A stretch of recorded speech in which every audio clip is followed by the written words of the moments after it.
press the button now. Hello and welcome back to the island of Rodrigues, which is where we're going to be intercepting very powerful Cyclone Freddy once again today. Last night, or was it the night before, local time, we were in the storm and we got category 3 conditions briefly. So who knows what we'll get today.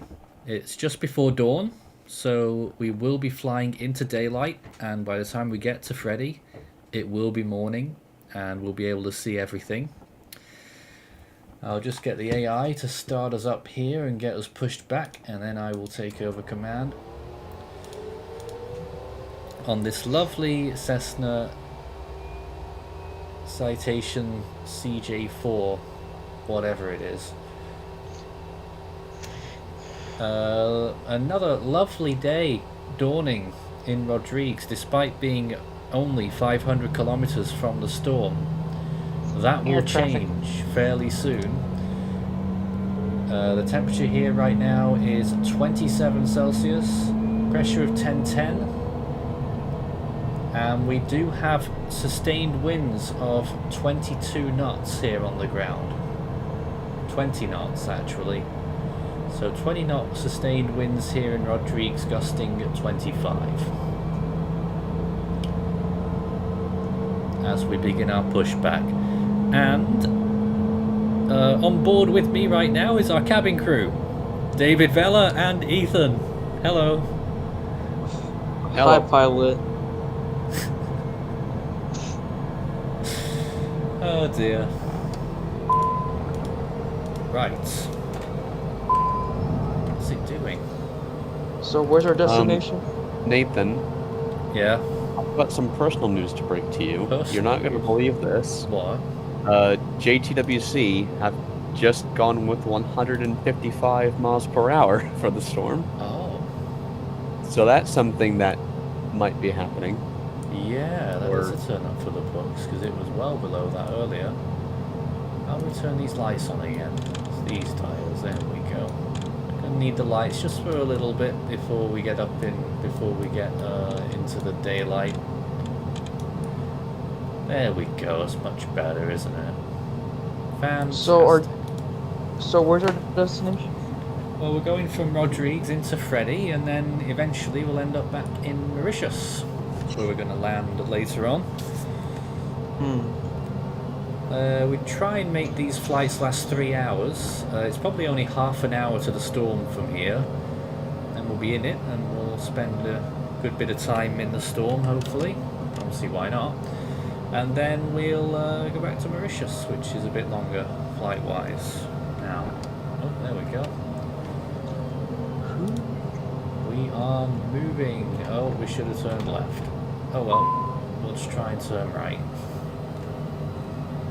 I already have a bad feeling about this flight. No, there's nothing wrong. We're fine. If you've got any comments whilst we are flying today, feel free to send them in live in the chat. And if you find this useful or interesting or entertaining, then feel free to share the stream. It is intended to be a quasi-realistic visualization on what it would look like inside.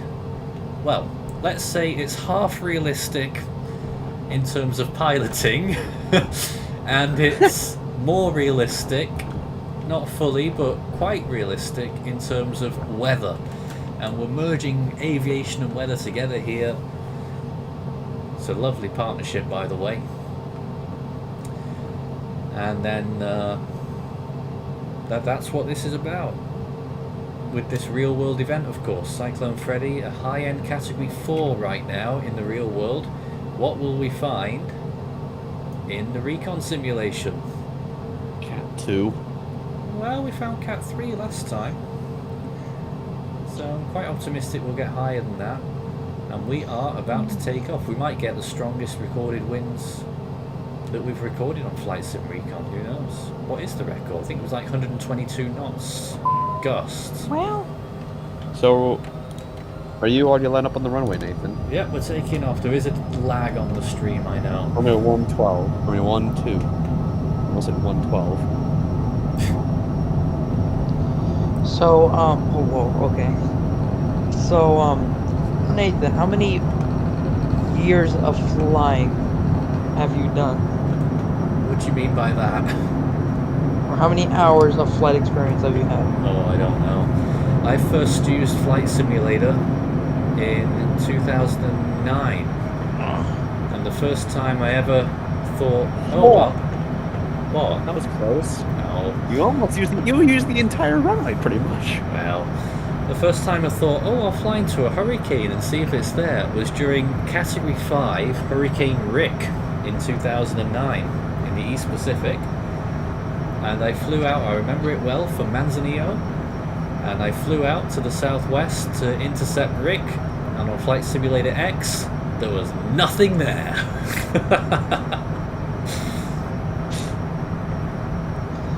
So, I can imagine you've had a few thousand hours on flights.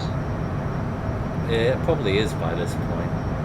I'm trying to remember what my longest flight has been. I know my longest flight that I've Yeah. ever done was him. Yeah? Of course, it was an airliner one, of course. But it was Yeah. from Seattle to Indianapolis, and I think that was Yeah. 4 hours, I think. Well, It may not seem like it in the grand scheme of things that from Seattle to Indianapolis is a long route, but it really is. Well, a long time ago, I did Manchester to Miami. Very long time ago on Flight Simulator X. Long time ago, 10 years maybe. And sorry, What aircraft did you use? it must have been a 747, and it crashed. The game crashed on approach to Miami. So, it could have crashed at any other point. Yep. Yeah, I back whenever Flight Sim was pretty broken, I did a flight from Phoenix to Indianapolis back on. I think it was last year sometime, and literally I was coming in for landing, and the second that my wheels touched the ground, game crashed. Oh man. You can already see some clouds over there near the horizon where we'll get the sunrise soon. And that will be in relation to Freddy. I can guarantee it. There they are. Look at them clouds. We've already got a question in the comment. Do we think that Freddy will get to Category 5 status? I think it will. I think it won't. We're getting close though. But I'm just thinking on I just saw a couple of satellite frames where the western side is degrading a bit, and I'm just wondering whether it might just choke. What I can say, Nathan, is I think that's mainly due to that normally happens whenever the eye is opening up. Maybe it might be that.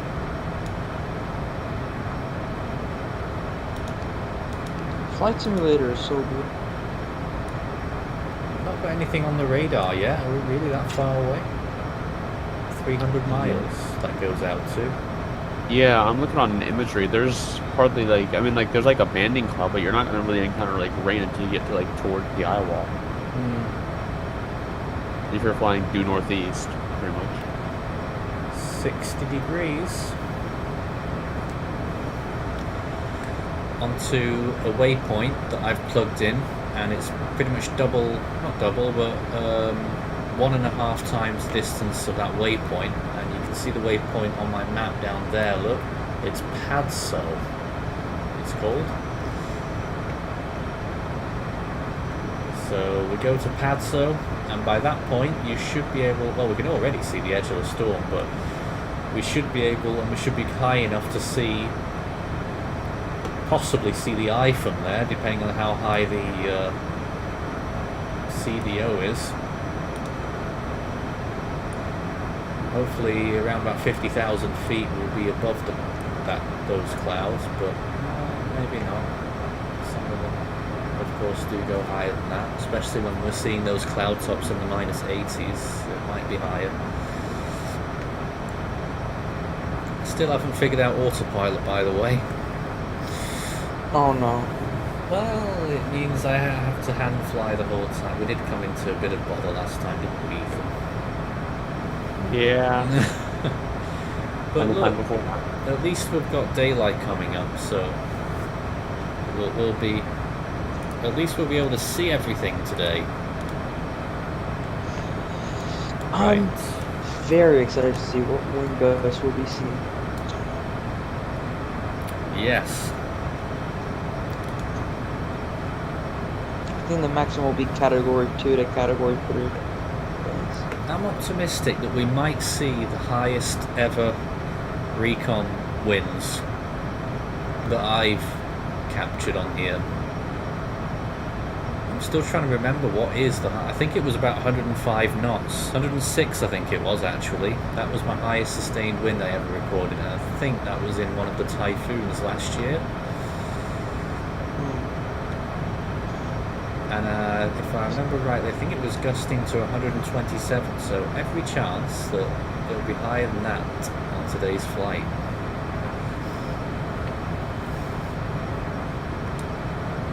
Are we gonna do a drop song? Well, I wish it had that on here, but no. But we'll be flying pretty damn low. I tend to fly below 1,000 feet when I'm in there. He's gonna kill us. Hey, I didn't last time. The last flight didn't have an accident, Ethan. You can vouch for me there. I can. And the flight before Wow. did have an accident. No, it didn't. No, the I flight remember. before didn't have an accident either, but it had glitched 340 knot winds on approach to Rodrigues landing. I remember when we flew into that random storm, close to Japan, and I think the visibility was so low that we got like 50 feet to the ocean, like close to the ocean. Yeah. Yeah, when you're in there, visibility can, at times, it's like 80 feet off the ground. You still can't see the water. Wow. Ethan, tell us what you're doing at 3 o'clock UTC. That's 2 hours from now. That's 7 a.m. Mauritius time. Yeah, we're going to be running a live stream on the main channel, some live commentary, just for an hour. But it is a bit nerve-wracking for me, personally. Yeah. Because this will be the first live commentary that I'll be running since Hurricane Eta in 2020. Wow.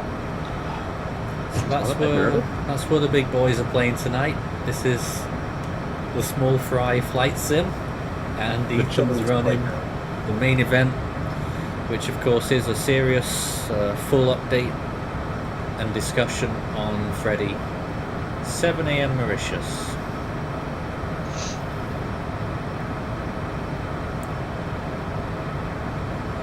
Do you have any snacks on board? I'm afraid we're out actually. Ah. I know. I was hoping that you would have some Southwest Airlines peanut butter. Oh my. Or, Do I look whatever. like Southwest Whatever. Airlines to you? yes. Foolish. I did lift a gear, didn't I? Yes. I think I have. This is all part of the process, guys. Trust me. The gear lever up? Yeah, it's definitely up, don't worry. Why isn't there any cells here? Nothing to worry about, guys. This is fine. It's a great flight so far. That's what you said last time I was on this flight. Every flight's different, my man. I know it is, but run by the same guy. Dear. Oh Bless no. you. Bless you. Don't worry about that. It's fine, don't worry. Oh my god, no way, I just got penalized. As long as I'm not sneezing during the eye wall penetration. Oh no. Can you drop the ball? What an interesting pattern of clouds over there. Yes. How long do you think that Beautiful it'll take for you to go from Rodrigues to the storm? It's going to be about half an hour, Oh wow. I think. I'm not Which means sure. I think I'm gonna. If I buy flight sim, I'm gonna do one of. Yeah. Go ahead.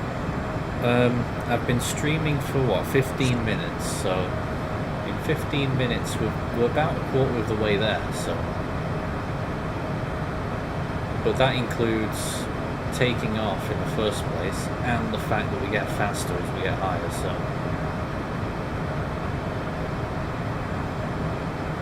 I give it about 20 minutes. Must have been in the air 10 minutes now, right? I wonder if I could fly inside of a tornado. Oh my What? god. Added realism.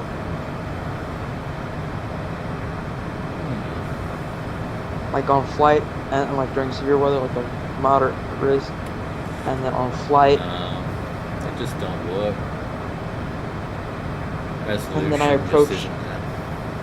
I approach a tornado. I approach the airport, and then the tornado just destroys the plane in pieces. Yeah, but they can't even render supercells properly yet. Never mind a tornado. Such a shame. Another big issue with this flight simulator is that you can't mod the weather at the moment. So you cannot mod a Category 5. You can insert presets, but you can't do real-world weather mods that might use This is better a- model data or whatever, but you've got to use their data, which uses Meteo Blue, if anyone's heard of that. Yeah, that's what I thought when I heard it.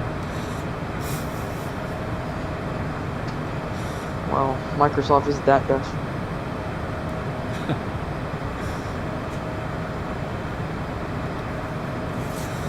Nothing's showing up on the weather radar yet. We're already past 40,000 feet. What if the game's just broken? What if the game just crashed in front of you? Oh. I mean, it is quite stable, the game, isn't it, Ethan? I haven't had a game crash in a long time, apart from that glitch I had the other day. But it wasn't during a flight, it was when I exited a flight. Well, caution. Yeah, they seem to fix the crashing for the most part.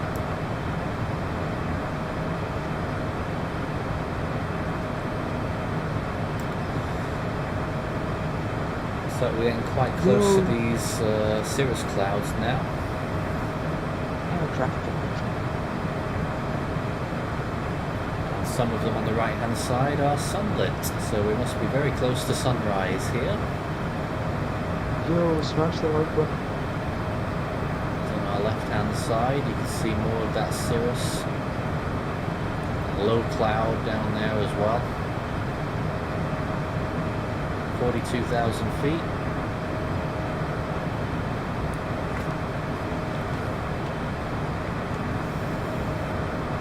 Beautiful colours.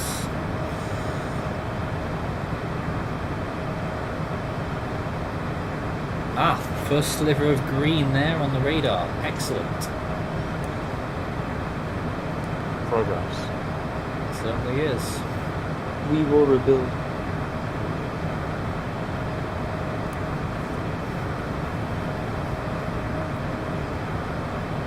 We're getting really close to them. Close to what? Close to the close to the storm. Yeah, not too far.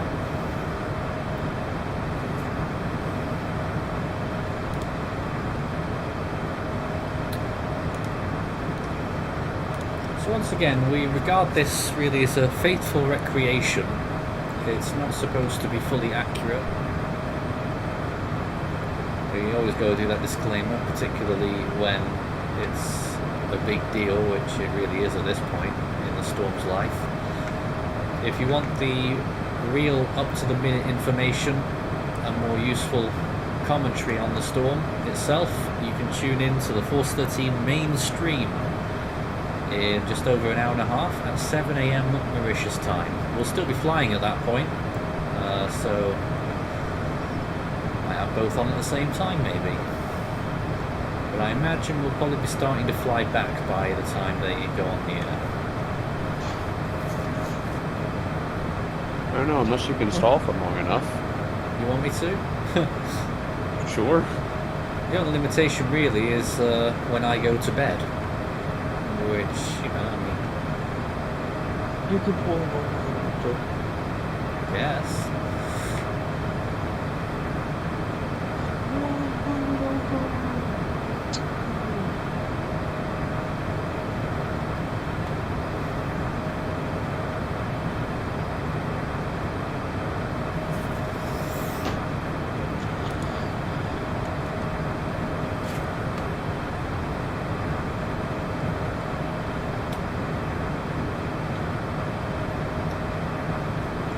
So the big question will be, what wind speeds will we get inside the storm when we get there, and what pressure will we find at the centre? I usually go to get the pressure fix first of all, and then I tend to sample the winds afterwards. And especially in daylight, I think it's better to do it that way. You can go fly above the storm if possible, and then into the eye. Nice good view of the eye, and we'll just spiral downwards and then try and find the centre, low altitude, and then we make for the red zones on the radar screen. Sun's up, by the way. Thumbs up, guys. It's rising. So yeah, we're going to have daylight for Cyclone Freddy. Nice.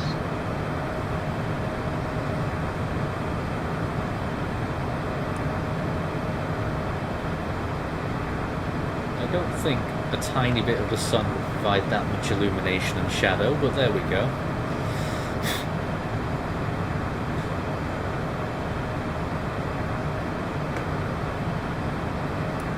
Epic sound effects. The team was offside. What are you talking about?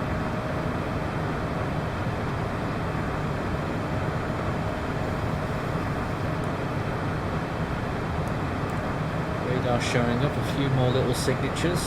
We'll get a better feel for what's going on when we get closer. It's right on the edge of our radar returns right now. But yeah, we're definitely on course. And if you've got any questions for us, serious or otherwise, feel free to send them in.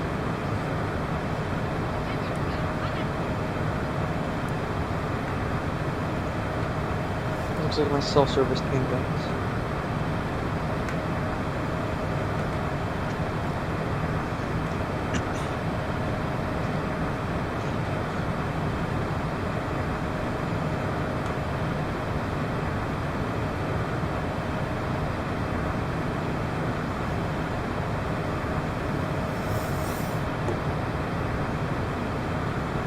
So what are you doing now, Ethan? I'm actually doing a flight myself. Oh, you are? I was wondering why you were quiet. I thought that must have been the case. And where are you flying to? From Los Angeles to Phoenix. Oh. That's Quick not one, the quick usual route. route for you. I mean, not usual. Well, it usually I don't know rolls where in to me. Yeah, but there's not many destinations that you can reach that are actually like interesting within an hour. Have you still got to do this thing where you only have an hour? Kinda, yeah, I guess. Why? Because let's face it, I'm gonna be in the air by 8:30. Oh Maybe yeah, like this 9:30. time it is, but you had this thing, didn't you, where the game would crash after an hour all the time. Yeah, but that was back whenever I, officially, like, before departure, went into the map and set it as my arrival and set it as my departure, and then kept it that way for the entire flight. Of course, nowadays, all that I do is I just set a gate to spawn it and hit fly, and I just run it myself. And that's much better, and it doesn't crash. I guess.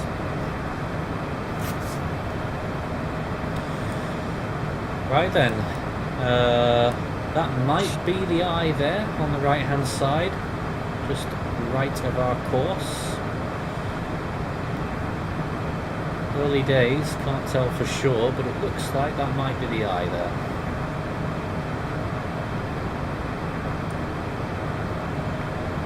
And that is just off to our right, so we'll go off that hunch and we'll turn right a little bit.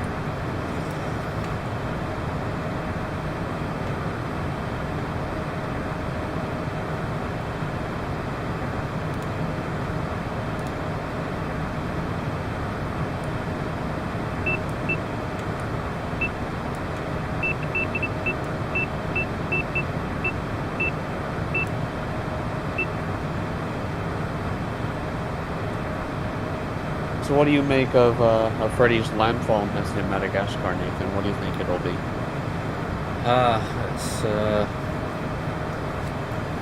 It's hard to tell because it would be so easy for a storm to just fall apart between now and then. It's still a little while away. It's Tuesday afternoon, I think. So we've still got another. We're on Sunday morning now. Well, from what I've seen, it turned towards Wednesday morning, actually. Really? So it's still potentially 3 days. Yeah. Latest HWC forecast as of the 21st at 12Z, which is Tuesday morning here in the U.S. That would be Tuesday midday for you. I think the HWC have it prior to landfall, and the next point is near the west coast of Madagascar. But to your question, my educated guess right now would probably be Category 3. If I had to make a forecast, I'd play a forecast around mid-Cat 3. Low Cat 3. Thereabout, yeah.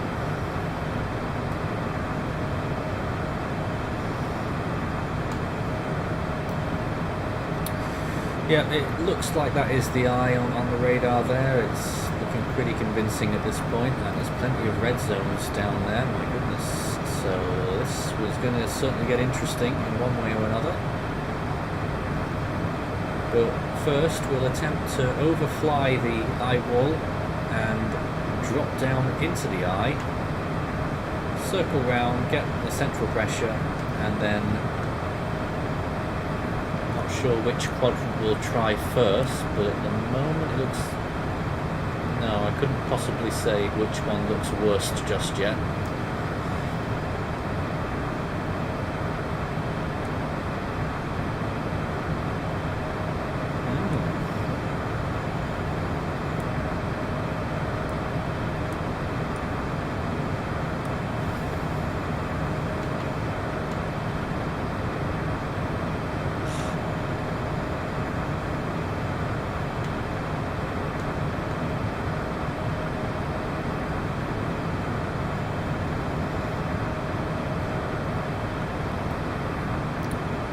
We're at nearly 50,000 feet, right up near the ceiling of this plane's capabilities.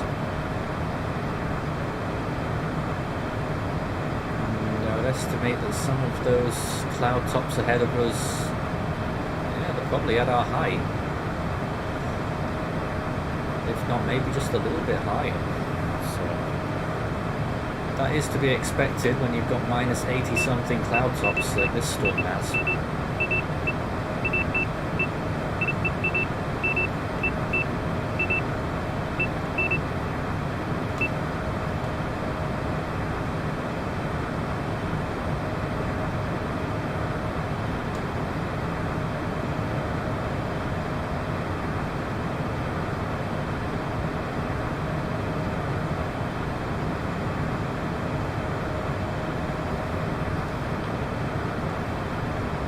Freddy's eyes looking more and more clearer. Are you talking about satellite? Yes. Alright.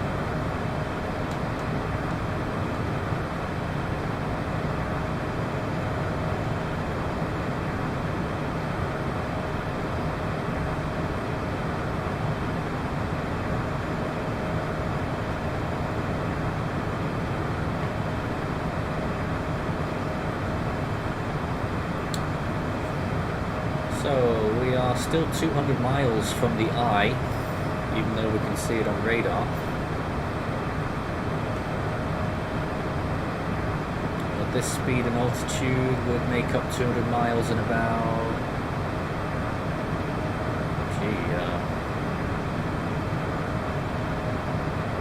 still another 20 minutes, I think, now. You got a good bet.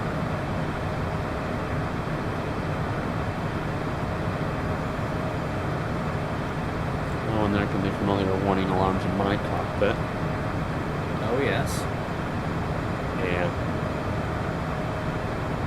His autopilot wasn't on, the plane was mad, and then the auto throttle wasn't on because I like to control it myself. The plane wasn't mad about. The plane wasn't happy about that. That's not allowed anymore on these airlines. I like to have a little bit more, hands-on experience whenever it comes to flying these planes. Naturally. But I don't trust the AI in this game. Oh, well, that is another thing. That is another thing.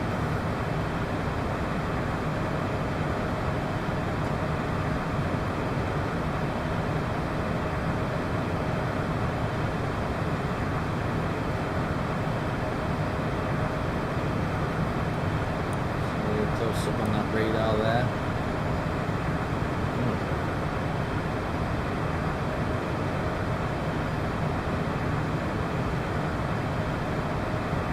Like it might be the north side looking most interesting there, but I still don't think it's fully showing up what's on that south side yet.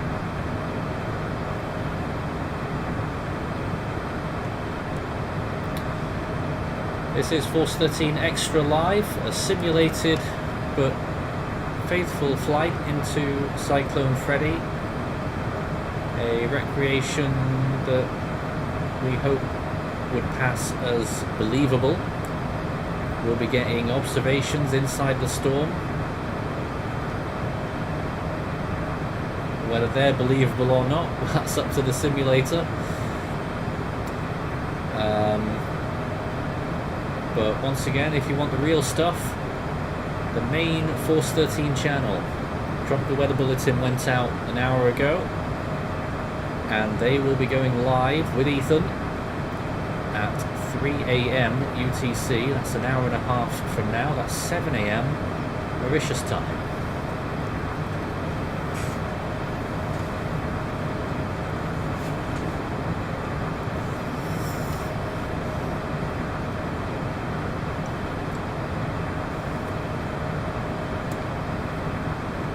As you can see ahead of us there with this viewpoint, a big mass of white there, that's the CDO region, Ethan.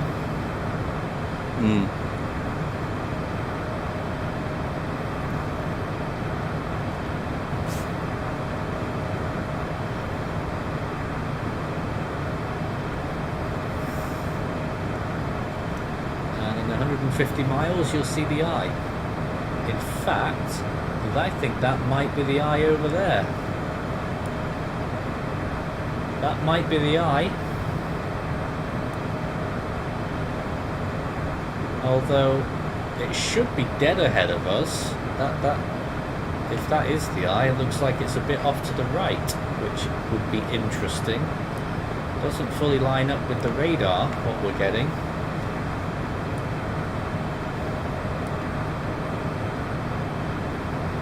For the time being, we'll keep following the radar.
my quite... delivery of.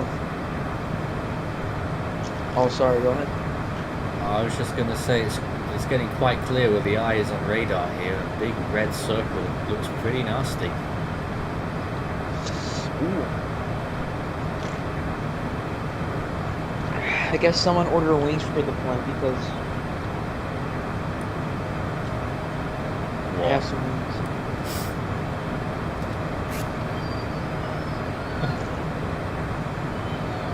Oh my god. What's going on there?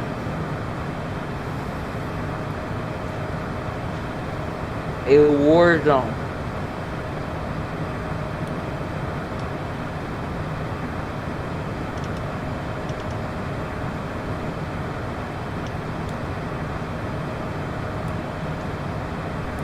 Man, that's some serious stuff there near the center of the storm. And we are about 70 miles away. And I'm still struggling to fathom, that must be the eye ahead of us, but it still seems displaced to the right hand side compared to what radar is showing us, so I'm quite intrigued as to what's actually going on there.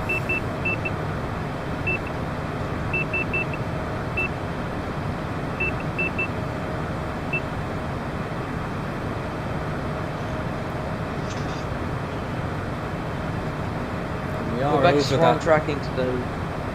Go? We are over that CDO now, and it is, you know, we aren't high enough to escape it fully. We are getting a bit of a bumpy ride, winds gusting to about 45 knots here. Go back to swarm tracking. It says right now the swarm has 127 or I'm gonna estimate it, or I'm just gonna round it up to 130 mile per hour winds and gusts of 155. It's about 1,066 kilometers away from Diego Garcia. But whichever source you're using, it sounds like it's out of date because everyone's gone a big step upwards now. Am I right in saying that, Ethan? You're saying JTWC and Météo France are at 155 now? I think that's what has happened anyway. It is.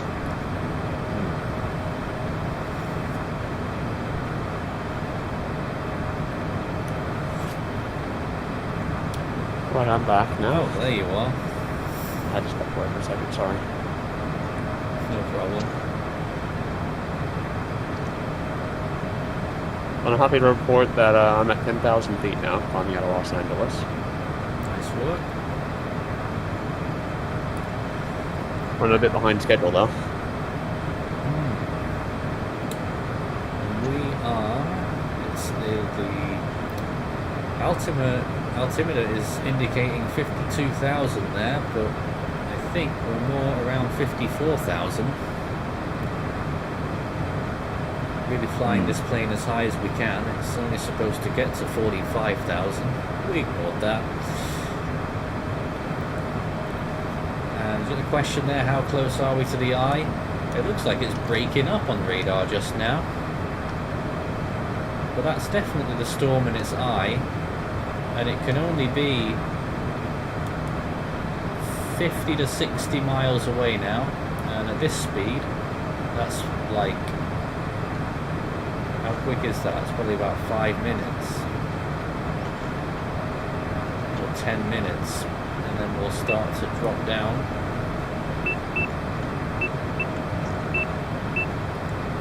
Quite a quick descent into the eye. Maybe get some good views around it. And then go right down near the surface in the middle of the calm. Yes, in the middle of the calm of the eye and get the pressure.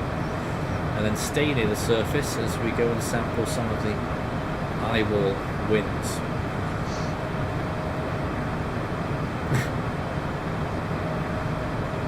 For those on board, this may or may not be your final flight. Not that bad. I'm a very good pilot. Well, you know, there's some incidents that can happen. Storm Tracker HQ says, how much ace do you think Freddy has produced so far? A lot. I heard earlier that it's probably going to become the largest ace producer in the Southern Hemisphere. I believe it has done that now. Already has, and it's still got a way to go. Wow.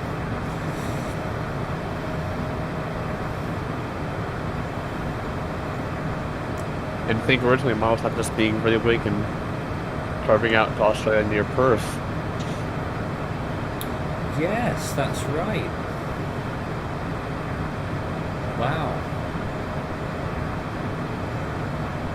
And then the GFS was the first one to pull it out further west, but it still went right south long before the islands.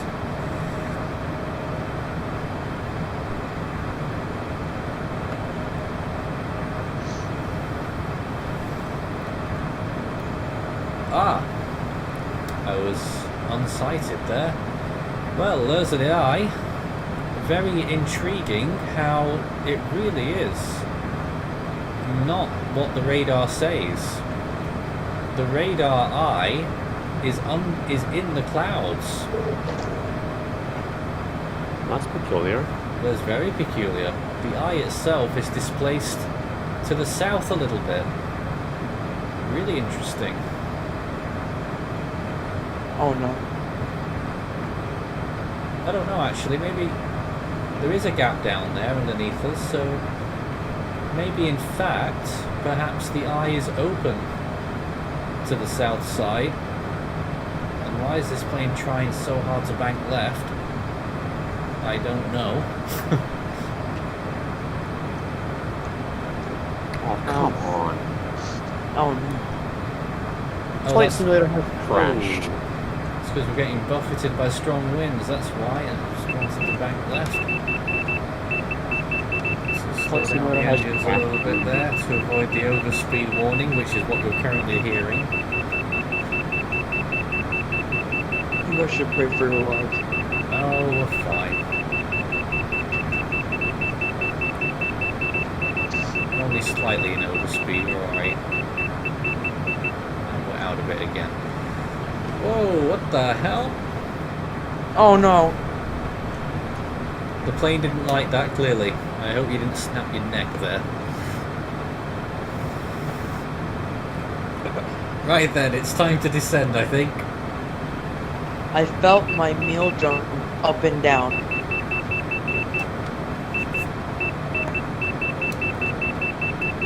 So let's look around us, and you'll see there, that really looks like either an extremely...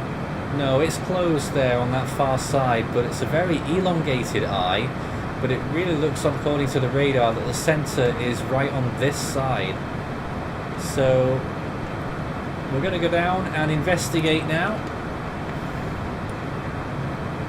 and see how low the pressure is and where exactly the centre of the eye actually is, because I'm just going off visual observations at the moment. But I am, at least at this high altitude, I am getting indications that we're still flying right towards the eye and it's not off to the right or anything, so we're going to investigate.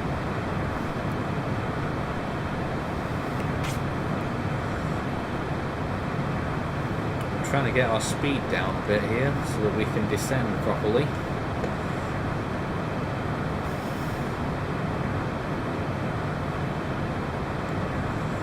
But it is certainly a little bit bamboozling, the eye structure, at least visually. There it is, off to our right. That is the eye right now. Jesus. Okay, let's not do that again. At least not until we get some more stability. But yeah, this is absolutely the eye of the storm. Just a very elongated one towards the south. And as you can see, we're already below some of the high tops there. And we're still at 44,000 feet. So that's how high the clouds are, about 45,000 feet, those clouds. A bit surprised that maybe they weren't a little bit higher than that. Right, we've got some more speed back now, so I think we're in more control of the plane. It does go like that at high altitudes. Right.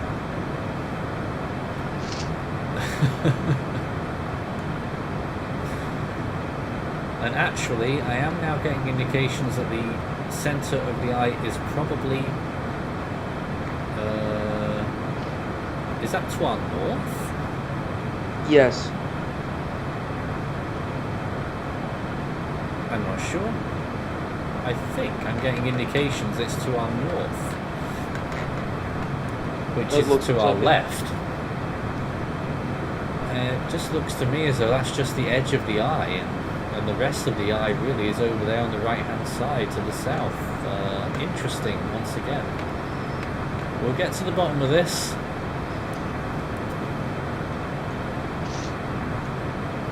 Quebec storm tracking says that the storm could make a Category 3 landfall in Madagascar. Certainly could.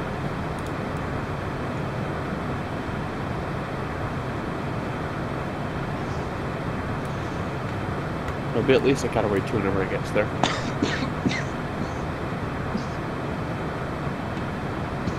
Sorry, guys. Yeah. Of course, the chances of it making a Category 3 landfall rather than a Category 2 landfall are a bit low.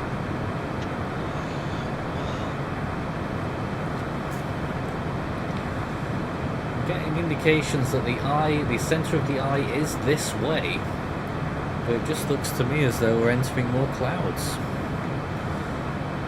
Very confusing right now. But let me just change what we're up to on that little timeline on the bottom left. We are now in Cyclone Freddy. And we're going to do a few fly rounds. I mean, you can see down there, it's still quite a lot of only low clouds, as if this is still the eye. And if I recall correctly, Ethan, actually, on satellite imagery, up until recently, the eye was clouded in one side, wasn't it? It still is, but Still it is. Well, this is it then. We must be in that side. Latest satellite imagery indicate that the northern side of the eye is the one that has the most cloud cover in it right now. And that's where we are. Yeah, but that is quickly changing. Well, I shouldn't really say quickly. It's taking its time changing, and it would not surprise me if this is a Cat 5 in short order. Of course, we do know that the actual eye temperatures underneath those cloud tops were actually near 15 to 20 degrees Celsius. How do you know that? So, earlier satellite readings. Right. You gotta be realistic about this. Well, I know that in last night's flight they were 23. We captured. So Maybe a little bit warmer this time, perhaps. Yeah, maybe. But right now, satellite imagery indicate that the eye temperature, at least from what I'm seeing, is -6 degrees Celsius. That is pinpointing the direct center of the storm. Yeah. And the direct center has cloud tops in it, so it's looks like they're reaching those there cloud we go. tops. The actual eye temperature. So that's really consistent with what we're seeing right now then, because we're in clouds and it looks like we're getting quite close to where the center should be, although it is clearing up a bit again now. Look over there on the right hand side and you can just see the eye wall surrounding it on all sides. Either way, supposedly if this eye clears, supposedly Dvorak readings, if this kind of occurrence with that cleared eye sustains for a long time, just based on Dvorak, this is what I've heard, would supposedly support an intensity of 180 miles per hour. Of course, that's not the final intensity of this storm, and it's most likely around maybe high end Cat 4, low end Cat 5 right now. If it is a Category 5 later on tomorrow, well today, this afternoon local time, we'll probably be live for several hours on the main channel. Absolutely. Of course, I'll be looking over all the data here in about 40 minutes from now, determining what we go with on our live update. Well, here it is, guys. The eye of the storm. Oh my.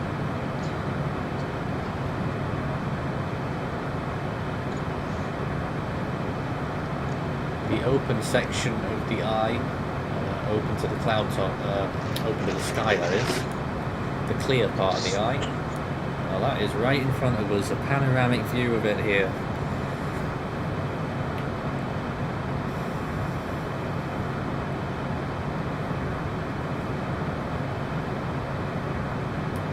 We're just gradually descending. We're just about to get to half the height that we started at. I'm just doing a really slow circle. We'll come back to that northern area to try and find the centre of the eye. It looks to me as though we are quite close to the centre. We're circling around it now. It's off to our right. And did you hear the latest Mateo France news, Nathan? 155. They've actually gone with a very intense tropical cyclone on the local scale. Yeah, that's right. Which this is actually history. Actually, Is it? This marks this Southwest Indian Ocean season, the very first season to have two very intense tropical cyclones in it. The other one was Darian earlier on in the season. This is the first one since 2014-15. Yeah. Fancy and Eunice. Yeah, wow. Well, is that a little sign of things to come? I'm talking about ENSO patterns. You know? We're just about to enter that big El Nino. And maybe one coming this year. Maybe not.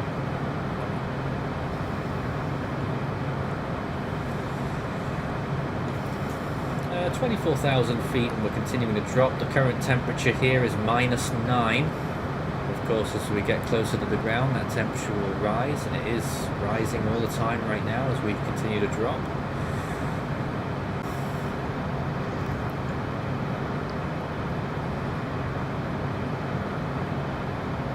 Let's look on satellite imagery. Freddy's eye is actually looking pretty good.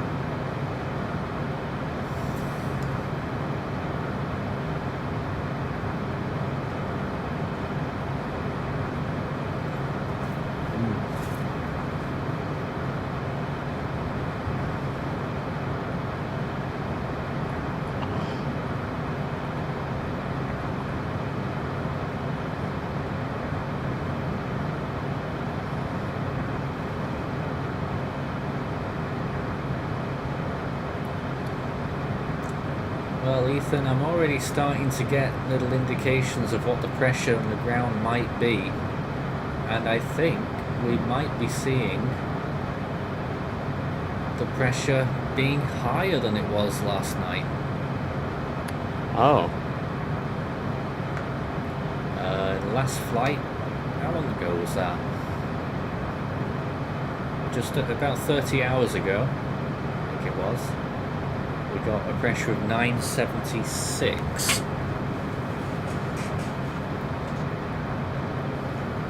Can't tell for sure yet, but it looks like we might end up with a pressure in the high 970s.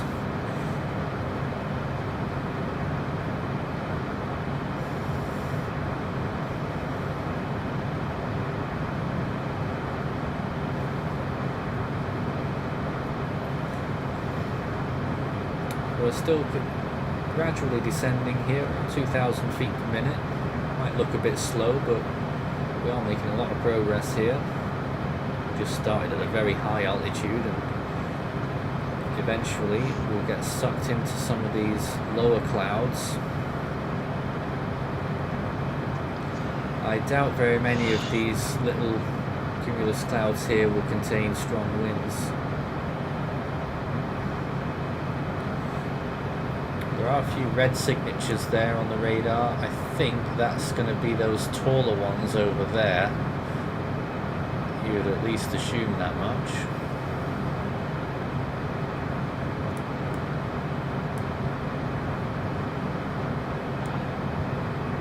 There's another view looking, which way we're looking there? South. It's looking south here. On that whole rim of the eye, it's just really a sight to behold.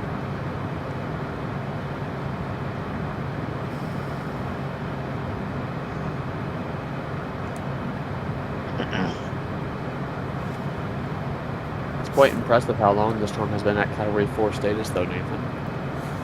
Well, I think it faltered a little yesterday, and it briefly went down to Category 3, personally. Maybe, but at least by our Cyclone Analyst Team analysis, it's been at Category 4 intensity for 4 days now.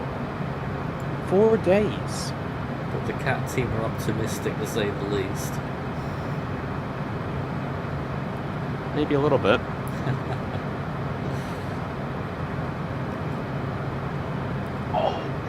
16,000 feet there.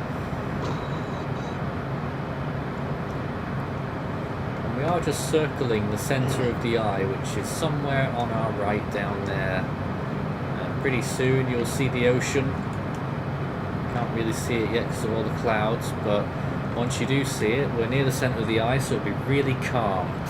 And then we'll head in towards the eye wall, and you'll notice that you'll gradually see, well, first of all, the plane will get rocked about a lot more, and then you'll start seeing white caps, and then you'll know that the winds are really getting to storm force. And in those red zones, you'll hear it. Trust me, you will hear it. The rain and the strong winds.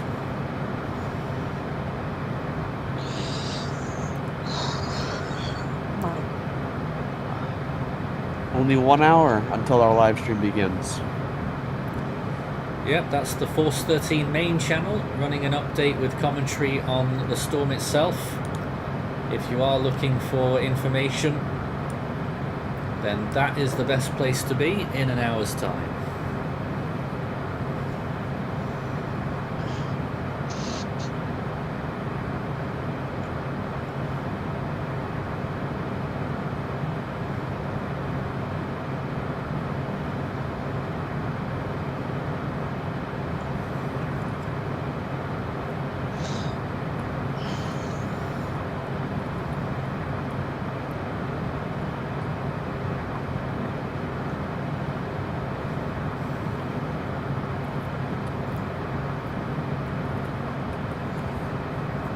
Again, this is what I would describe as a faithful recreation, a simulation of what a Recon pilot might see, feel and experience inside Cyclone Freddy if they were in there right now. This region doesn't have any Recon planes that go into the storms, so all estimates are made using indirect tools only, satellites. Got buffeted by a big gust of wind there.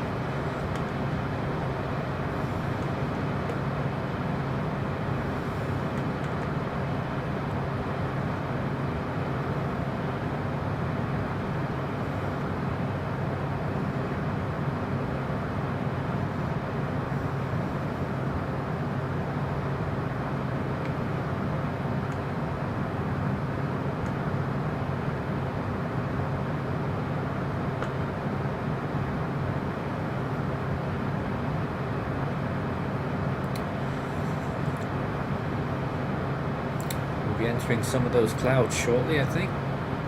10,000 feet here. And we're going to go right down towards around about 500 feet to get the pressure reading.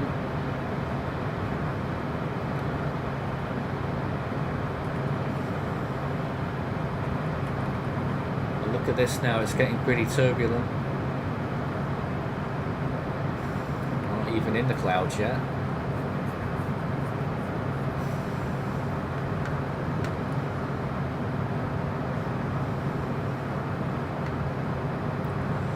Alright then, we're about to fall into one now. Oh boy. But we are still in the eye, so I'm not expecting much.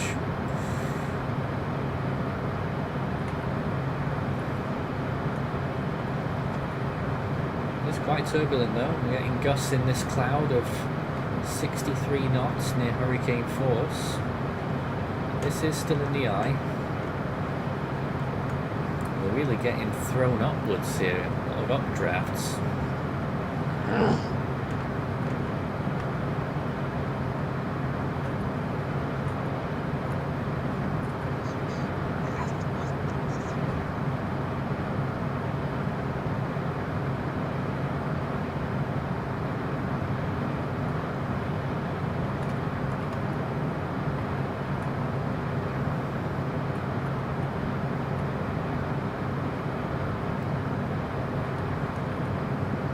Gnarly bits of red there on the radar as well, which we'll obviously sample next once we get the center fix.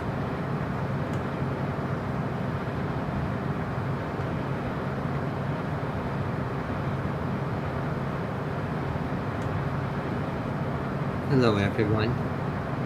Hello, you're live on Force 13 Extra. Hey yo, what? Yep. We are currently in the eye of Cyclone Freddy. Didn't see that coming, but can you register me a Force 13 website account? Preston said so. Maybe when I'm not in the eye of the storm. Yes. Yes, David? Nothing. Right. We are continuing to fall here around 5,000 feet now. We'll drop once I said, like I said, 500. We're still chasing the center of the storm. It's on our right hand side somewhere, and you can see the water properly for the first time there, and it's still quite ripply. You want to try and find the area that's got really glass-like calmness, and that's when you know that you're right in the center. I've got some big news, Nathan. Go ahead. Have a look in the discussion channel here. The sun has risen over Cyclone Freddy. That's right.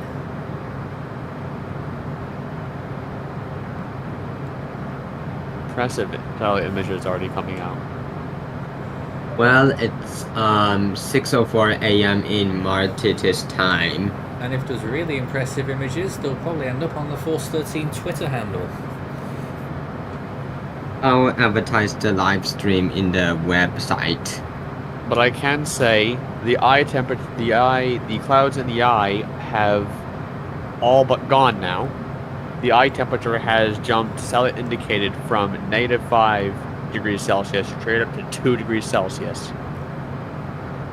And we're currently at 22 degrees here at 2,400 feet. Of course, that number that I just read out, the eye temperature is likely a little bit warmer than that. Probably upwards of 15 to 20 degrees Celsius. Yeah. Still a little bit of clouds in the eye, but once those are gone, I think we'll have a Cat 5 on our hands. Oh boy.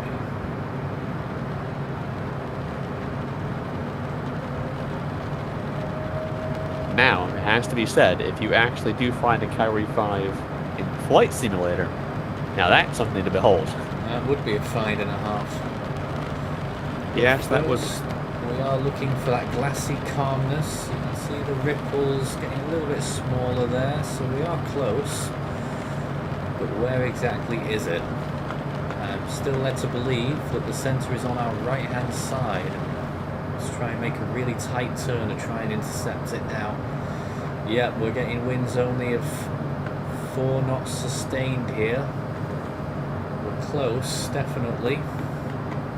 And the pressure we've got right now is 982.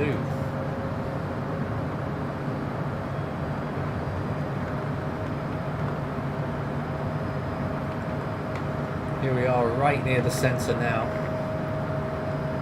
I'm pretty sure of it. Don't know actually, we're still getting quite gusty winds here.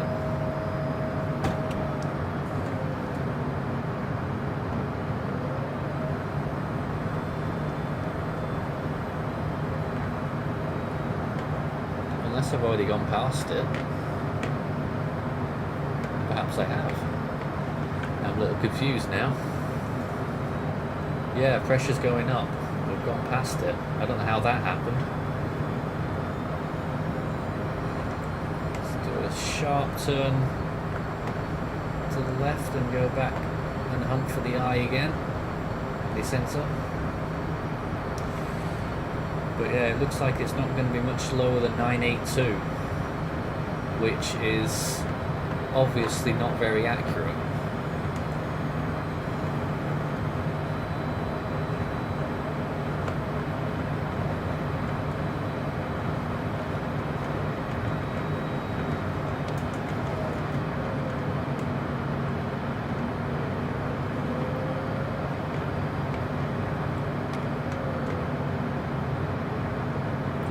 If the centre of the storm is in that cloud, actually. Perhaps.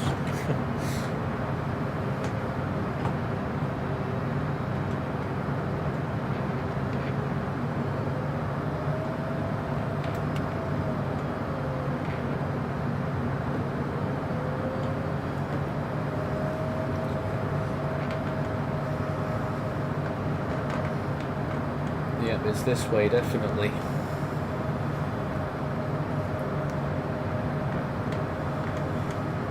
That's 500 feet, folks. That's what it looks like to be that close to the ground, or the water.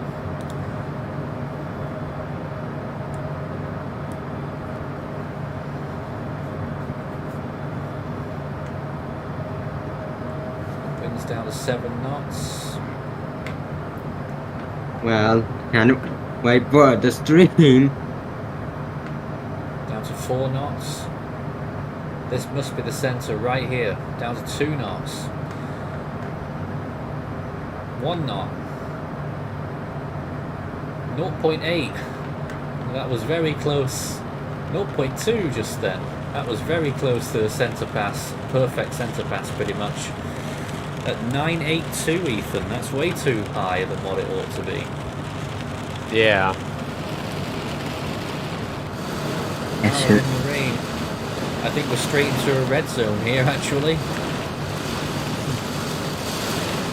Oh, yes. Oh, you doing the flight, Nathan?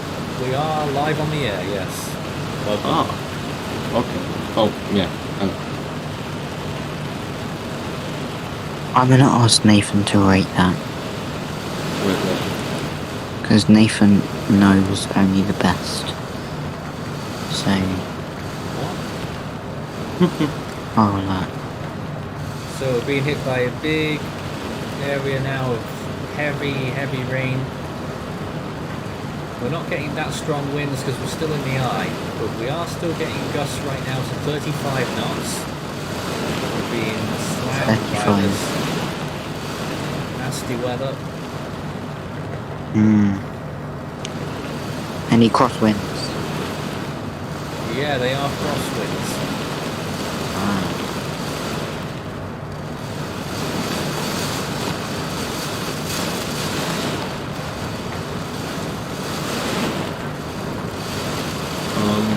I'm gonna stream just so Jack can see what I'm doing.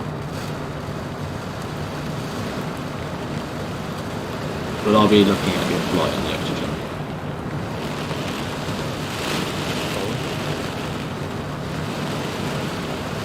Jack. You can see what I'm doing Batting now. about a bit now, we're getting gusts to 64 knots. Sustained winds of 41.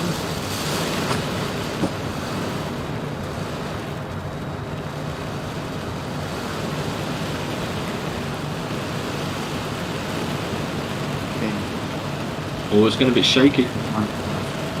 Getting a bit shaky. Hey, Charlie, you should start up Force 13 gaming if you want to carry on doing Minecraft. What do you think of that, Nathan? Sorry? Well, Charlie's doing Minecraft right now. What do you Oh. reckon if he starts Force 13 gaming now? Certainly could. Not today, Yeah. though. No. Well, not obviously not, but like anytime. Ethan, 52 Yeah, what's knot up? sustained winds there with gusts to 73. you ready for the live stream? What? I'm ready for the live stream coming at 7 o'clock. Is there any webcams for the designated warning areas for Freddy? I don't think there are yet, but those webcams won't really come in use just yet. Gust to Yes. 80 knots. How do I access them? 80 knots. You don't need access to webcams just yet. We don't need those until like this one is like nightfall. Back in a few minutes here. And we just had a gust there for 92 knots. Oh, Oh, getting stronger. Ethan, how could I solve the Recon for Freddy? Sorry? People's gone. How do I find the Recon of you flying? We're on the extra channel, right? Yeah. oh really? Yep. Sustained winds of 63 knots here. Just about to Oh, reach you're lying. hurricane equivalent strength. I didn't know that I was being broadcasted live. Yeah. You're live. And we just had a gust of 112. Oh, So we're really getting it now. yeah, that's in Freddy, right? Wow. Yeah. Ooh, I Right, saw look at that that. now. Look at that, Jack. We're being slammed. Yeah. No. Although we're still only getting 65 knot sustained winds. Really strong gusts.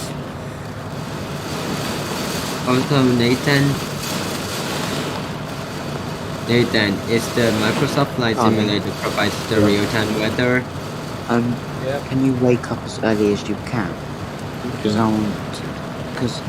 want to see the progress on this Minecraft. Well, you can see some point because I'll be on the coverage We're stream. now at 75 knot sustained winds here. I will. Haven't had any higher gusts. No more than 112. Charlie, Mm-hmm. what time will you be up tomorrow? I don't know. About 12. Alright, well, ping me when you can call. About Because 12 and 1. I'm gonna be off now because I'm super tired. Okay. Because I had a sleepover the other day and stayed up until like 3. Okay. So, goodbye. Goodbye. Goodbye, everyone. Good night. Bye, Jack. Bye-bye. Bye, Jackaroni Pizza. We're now underneath the main bank of clouds. At least for a little while. And more strong winds. The shaking's definitely stopped.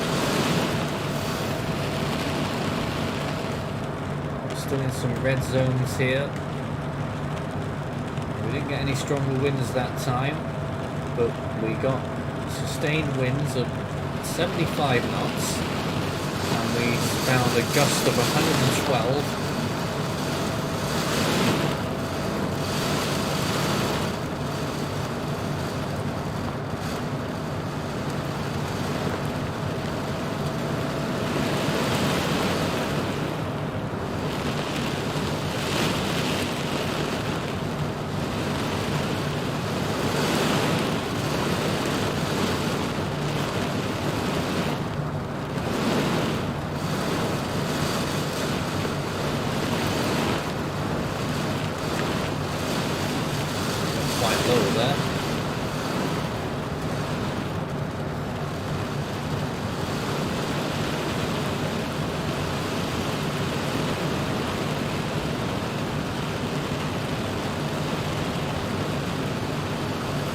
Very windy, I saw.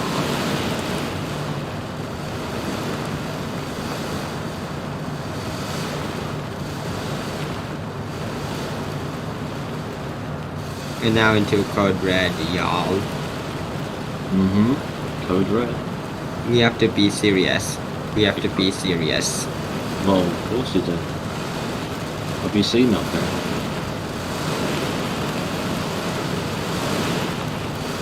It's not nice.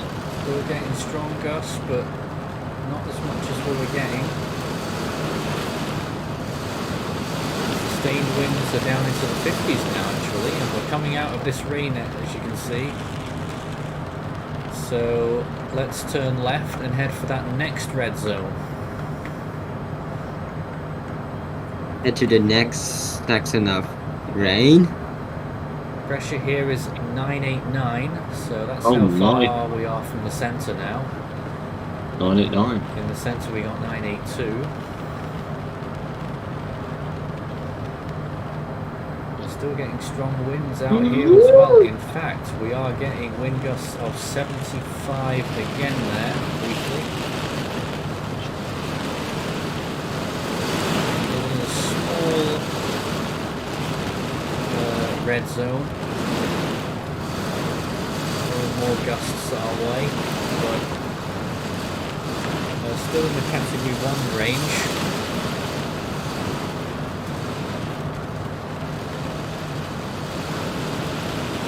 Look at that large red area ahead of us though, that looks pretty juicy. Oh yeah, I can there's some red blobs. Yep.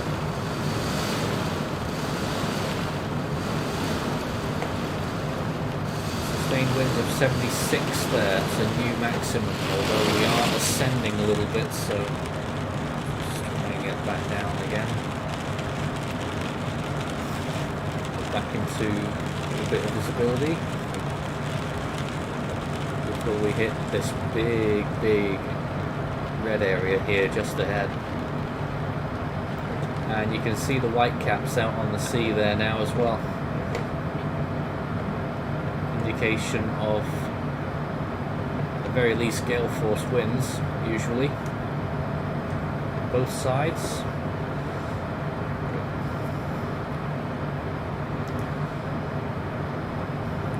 Let's just drop right down into this next area and you can just see all that rain.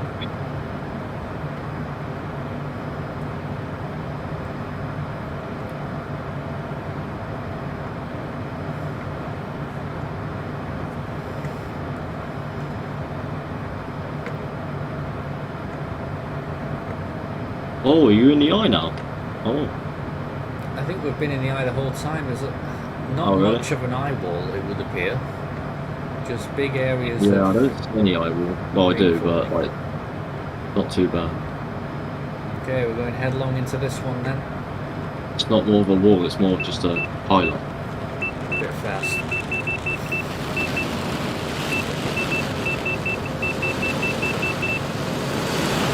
I'm a bit low.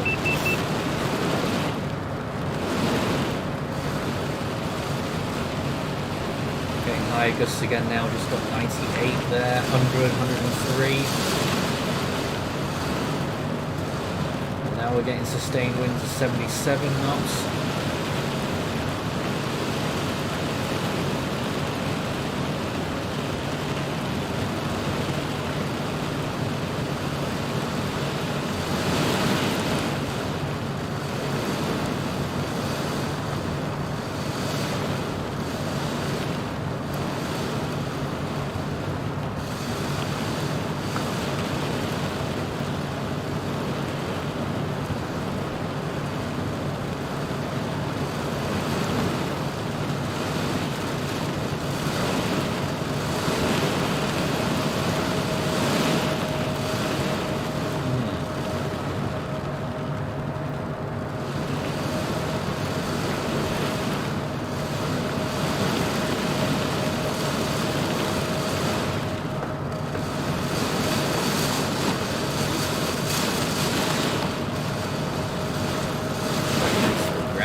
high gusts there, 97 a moment ago.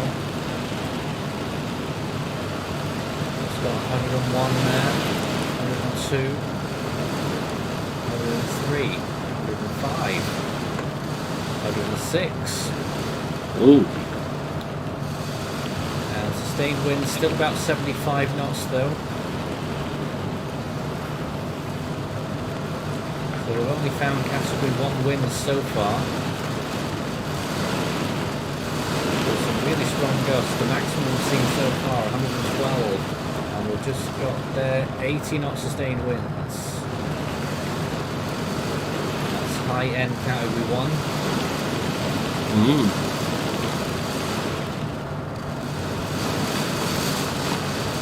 Really out of this particular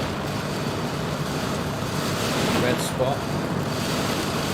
We'll head on and hop over to the next one.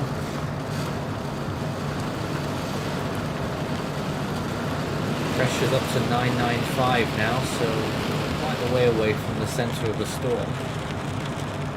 When we get the visibility back in a moment, we'll see where we are and what's around us. There is a big red band up ahead, but maybe there's more to the left, and we'd go for one on the left if there is one.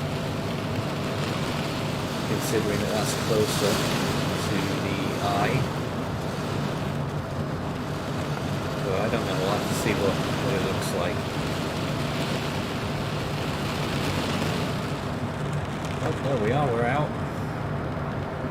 Right, what's around us then?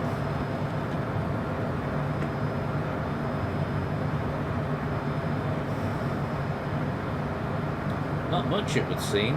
Not much on the left, so we'll head straight for that massive red blob up there then now. We're on the eastern side now of the storm. Coming up to the eastern side. Go right a bit. It's not letting me turn right. Definitely gotta do some eye clearing. Oh, there we go.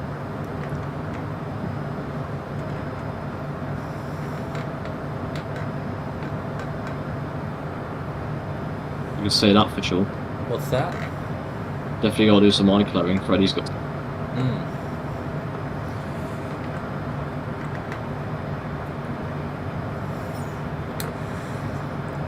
Alright then, about to enter this really long red strip up on that radar.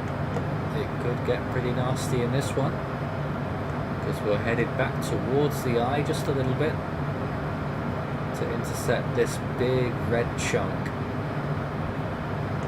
No offense to anyone who likes the look of Freddy, but Freddy's satellite imagery looks disgusting. Really? I don't like the look of it. In a bad way? Yep, it's just not. In this area we're actually getting sustained winds of 88 knots here, that's category 2. Back in. Oh, you're in the eye. Back in the eye. I hesitate to call it the eye. Well, I can't really judge it by where you are. On the eastern side, there's a few red areas there on the left as well. We'll probably venture into those areas next after this. But we'll go for the biggest one because it's more likely to have the strongest winds, you would think. Yep. And we'll shoot on over to the left.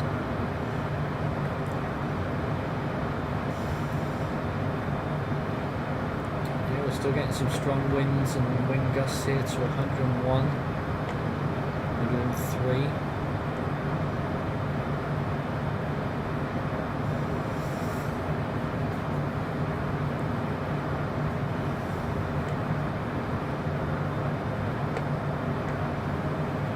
Oh, 107 there. We're not rocking as much now because we're flying right into it.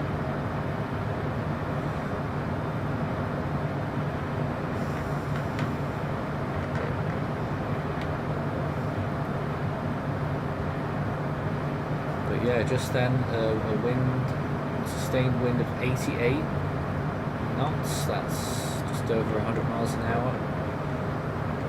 And a gust earlier of 112, and we're about to enter this massive red zone now. Oh, I can see that. Hold tight. Buckle up and enjoy your flight. We'll try.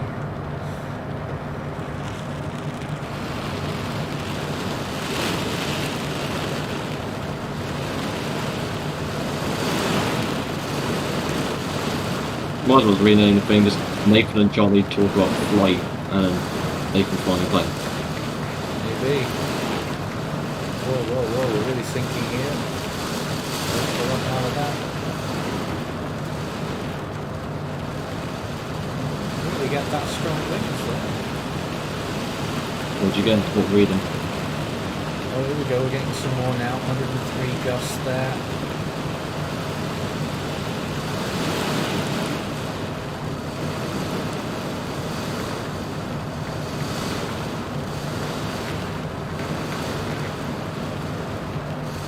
That joystick is very, very loud. Is it? I can't hear it over the plane. We just got one. I missed what it was then. I think it was 111 gust. But we're not getting very high sustained winds. Only about 55 or 60 here. With some really strong gusts. Oh, 112 just there.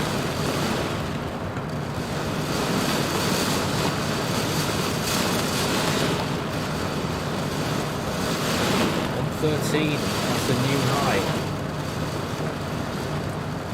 In the last flight we got a 114 gust.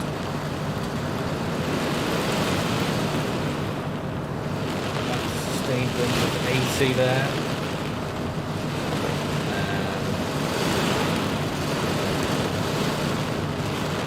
And look at all that red there on the left now. That's going to be closer. That is a lot I've of got red. some news right for you. That's going to be closer in towards the ice, so we're going to go straight there now. Ethan? JTWC forecast Cat 5 in 12 hours. Oh, wow. We are still in code red, so we have to stay alert. We have to That's stay sharp. And what I saw from Amy's cone is that it's now gonna brush through Mauritius and La Reunion. We're definitely doing a lot of live coverage if it becomes a Cat 5 for sure. But something Yes. noticeable this cone is the wind field has taken a significant jog towards the south, and now on the GWC cone before this, Reunion and Mauritius were entirely out of the wind field. Now they are looking like they might get the 50 knot wind field Right. indicated by the JTWC. So it's actually not it's a very slight adjustment in track, but the overall wind field forecast has gotten a lot bigger. Let's see. So far here, Ethan, we've had maximum sustained winds of 88 knots and a gust to 113. Ethan, I can do the sit reps if Freddy is gonna be a category 5. Now we're entering a big area though now, and this is closer to the ice, so maybe we'll get some higher winds on northeast quadrant now. I know, actually we're still east. Oh yeah, this is stronger.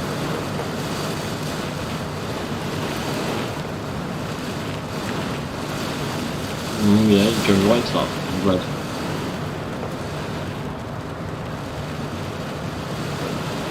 In 30 minutes, we're gonna do the Cyclone Freddy live stream. 29 minutes now.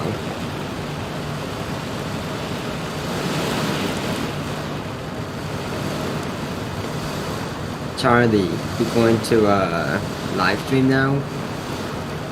I'll be on. Yeah. Ethan, are you ready? We've still got half an hour. It's got sustained Yes, winds of I'll get 86 him be there. ready.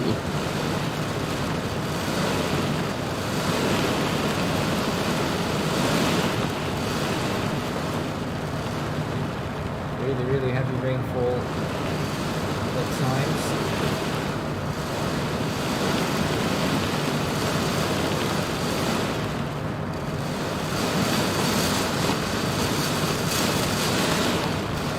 He then says that, oh wait, never mind. We've just got a sustained wind of 89 now. That's a new high. That's interesting. Are those a knots? Yep. And we just got a wind gust of 112 there again.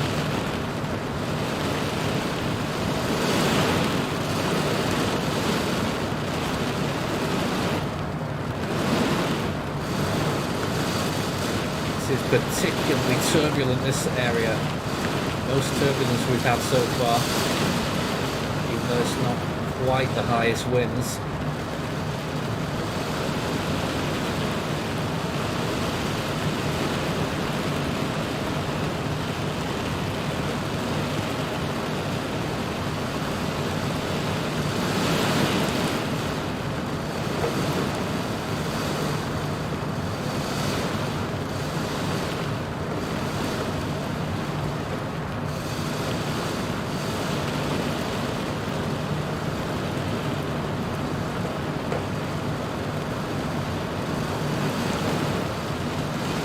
Right, Nathan, I have to go now.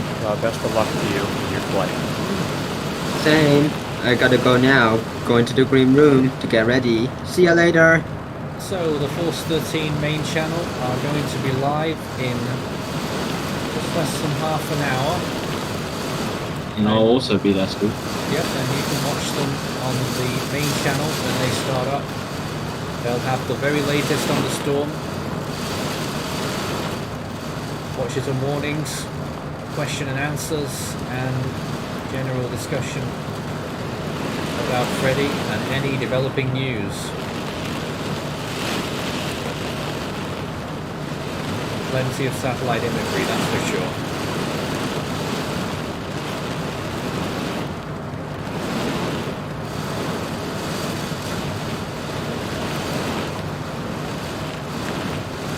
There are plenty of satellite imagery. There'll be a lot. And we'll be showing a lot.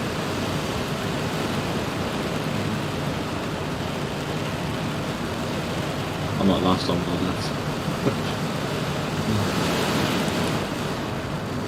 Well, if you noticed that, Nathan, I left last time. What was that? You left. I left last time Oh, because I didn't have anything to say because everyone else instead wanted to. never mind.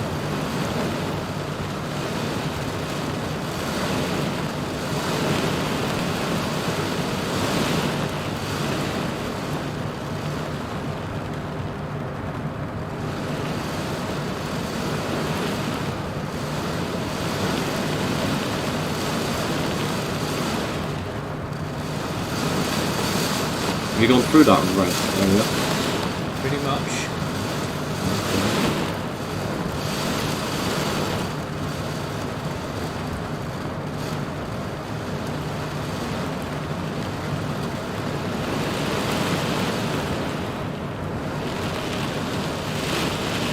I'll be sticking here for a bit.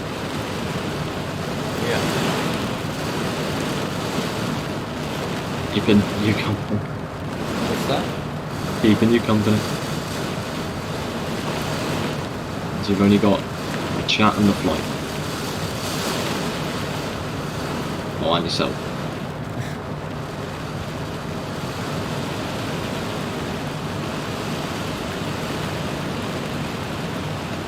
We're still getting generally 60, 65 knot winds here in this area. Louder than me vomiting. People are making fun of how loud it is. Well,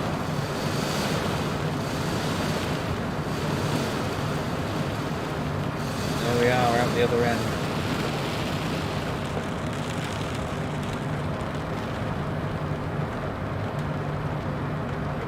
It's, of course, even in the clear areas, it's still very windy.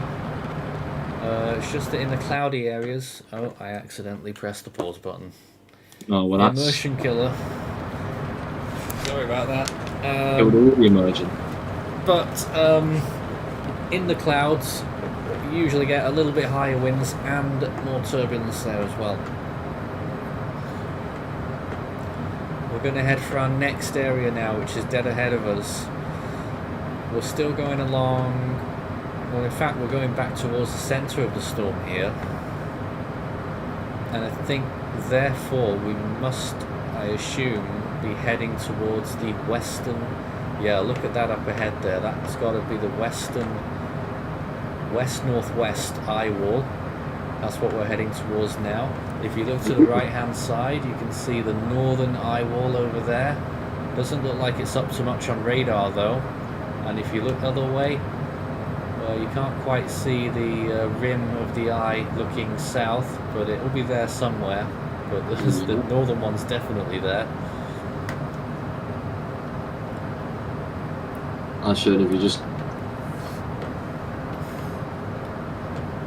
It's Right, a big so- red pop. Yeah, so we're heading towards those big clouds over there.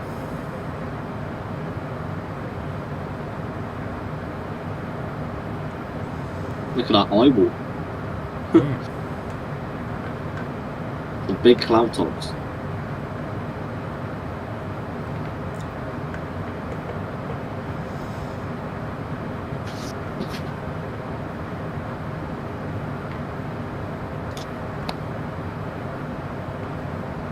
I'm gonna open up all my satellite imagery right away.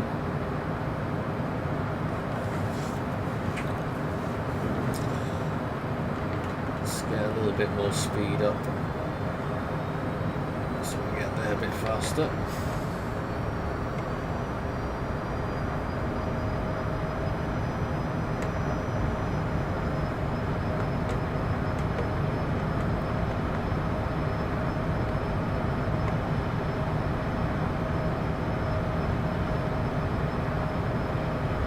Oh man, look at the size of that red zone. And this cloud. Oh, This looks like the worst one yet. we're going straight to it.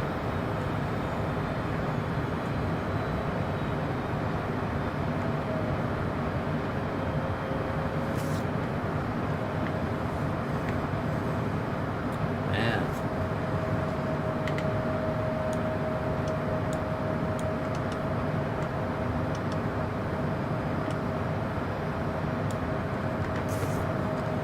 And just look how sudden the onset of it is.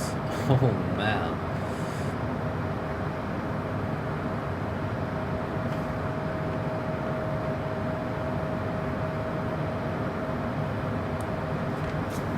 That is massive. Yeah, it is huge.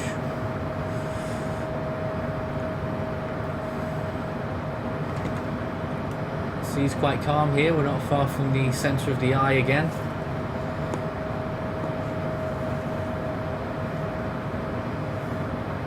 But we are still on the just to the east-northeast of the centre. But yeah, we're definitely making for the northwestern side now under this massive clouds, and it's Look looking at that. yeah, big.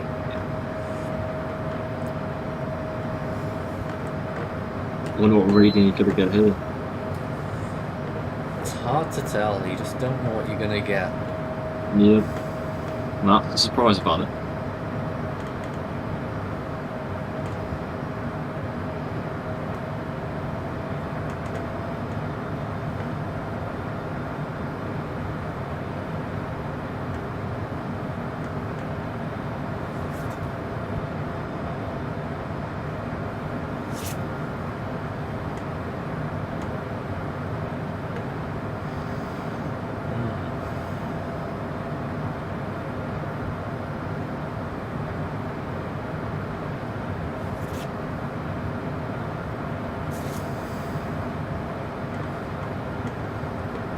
Also, anyone wondering about that Sunday stream animation I made?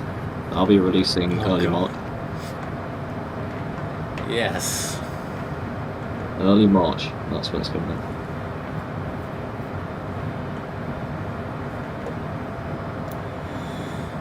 Wonder what we're up to. We're about to fly into the northwestern side of Freddy under this massive red dome on radar.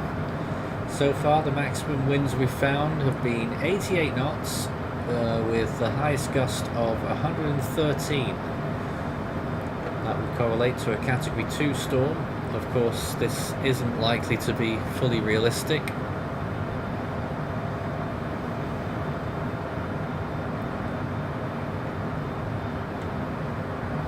But to think that something can be replicated to this degree of realism on a flight simulator, I think is a real achievement in itself. And ever since Flight Simulator came out in 2020, it's been awe-inspiring, really.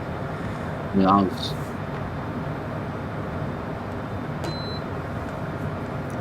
there's another little thing for you to answer, Nathan. Well, before then, we've just got news from the analyst team that they will not be calling it a Category 5. Wait, thank God. At 3Z, which is coming up. Thank you. What were you saying? Here's a little question for you. Force 13 Sundays is tomorrow. No, it's been cancelled. There we go. Yep. For obvious reasons. Yep. A lot more important things to be taken care of.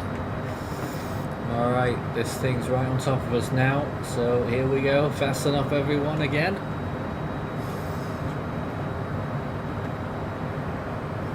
We're headed straight into this area, which looks really terrifying on radar. To the unprepared flyer. But don't worry, you're in safe hands, we think.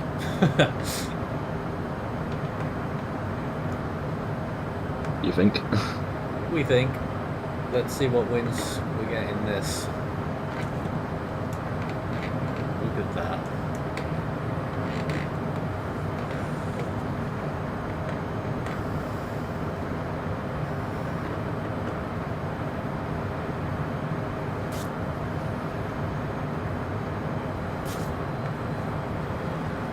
Alright, here we go. That'll most likely be a Sunday after, possibly. Yeah. Oh my word. That's your answer, Chris. And it's starting to shake. Oh, it was pretty bad at first, but it's not too bad now. Some turbulence.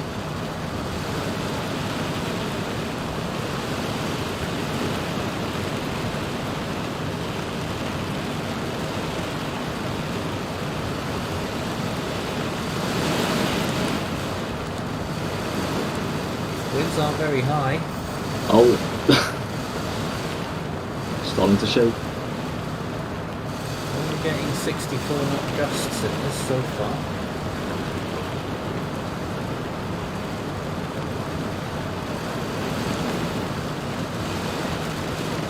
How's the rain?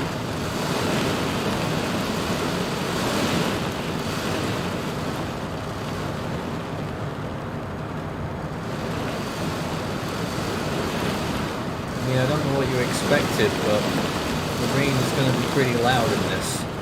Yep.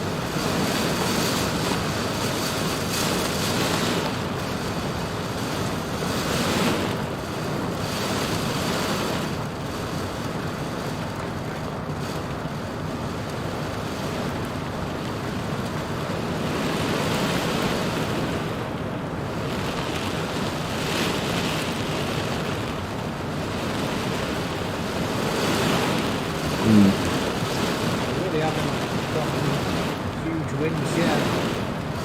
Just 70 there. No, nothing like the eastern side. You get for that again? 90 something? Sorry? What would you get for that again? We got a gust of 113 on the eastern side. 130 knots, isn't it? Yep.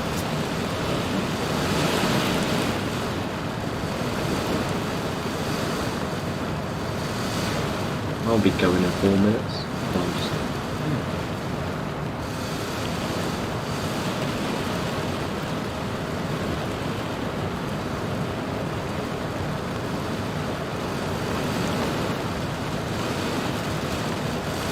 Everyone's complaining about their ears. Well, I mean, there is a volume meter on YouTube. There is.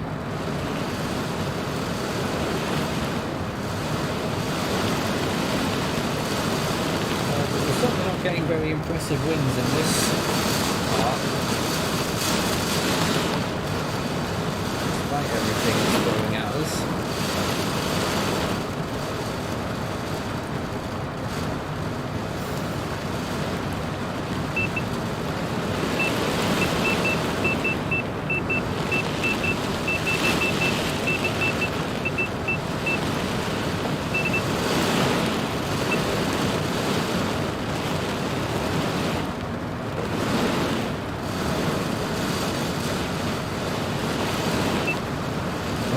Sustained winds of 40 knots here, you know.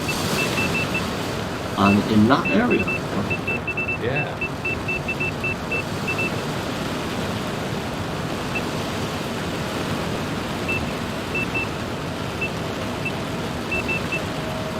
I might come in and warn you again, Nathan, once I've done with my salad.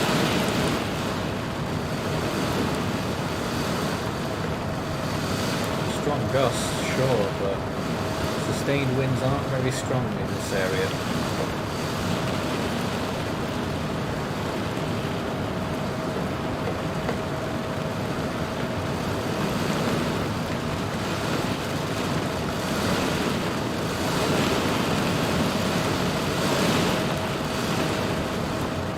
Wasn't as exciting as we were hoping it'd be. No, not. I mean, it's clearly bouncing around a lot. Yeah. Gusts to about 70, maybe 75 knots. The sustained wind is 50 right now.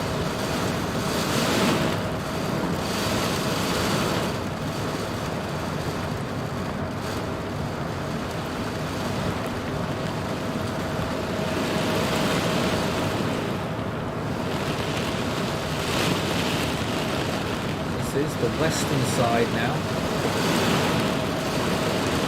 We're starting to get some higher gusts now into the 80s. Sustained winds into the upper 50s now.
Like you and Ethan have swap roles for today.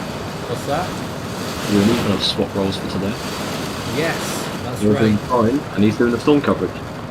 That is right. Ethan is doing a live stream on the main Force 13 channel in 10 minutes.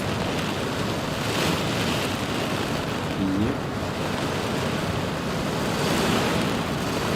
I'll be there, Nathan won't, sadly, because he's flying a plane, but We're still flying through all this. We're still not getting that strong winds. We've just got 58 knots sustained winds there. Gusting to 70 again. Up in the 80s earlier.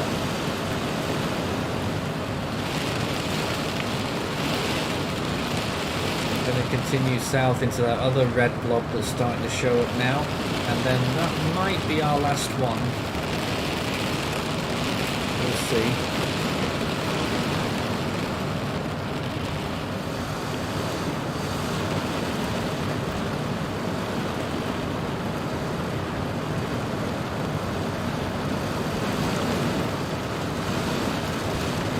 Prince Killer says, can you end 5 minutes before the live stream? Oh, you're still in the Cyclone? Yeah. If Ethan really needs me on the live stream, I can join his stream as a commentator. But not that one Sunday stream. Do you remember? Which one? The one where you were in the audience. Sort of. Oh.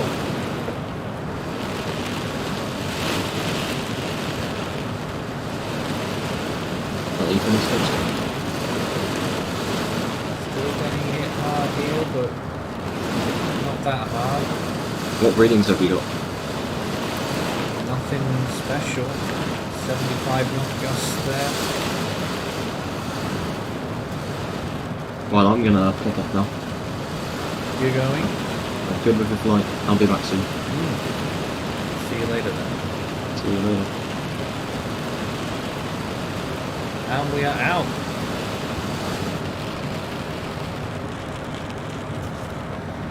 As you can see, another massive cloud over there, which contains another red zone.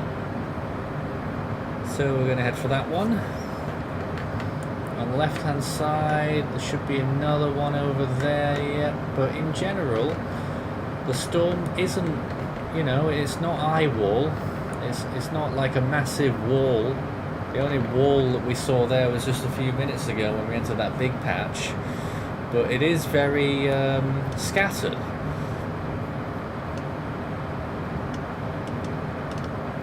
Where are we?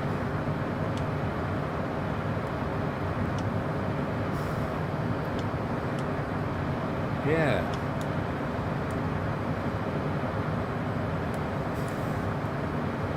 So we'll throw ourselves into this one. We're getting down towards the southwestern side now, and if we don't get any serious readings out of this blob, I think we'll call it a day.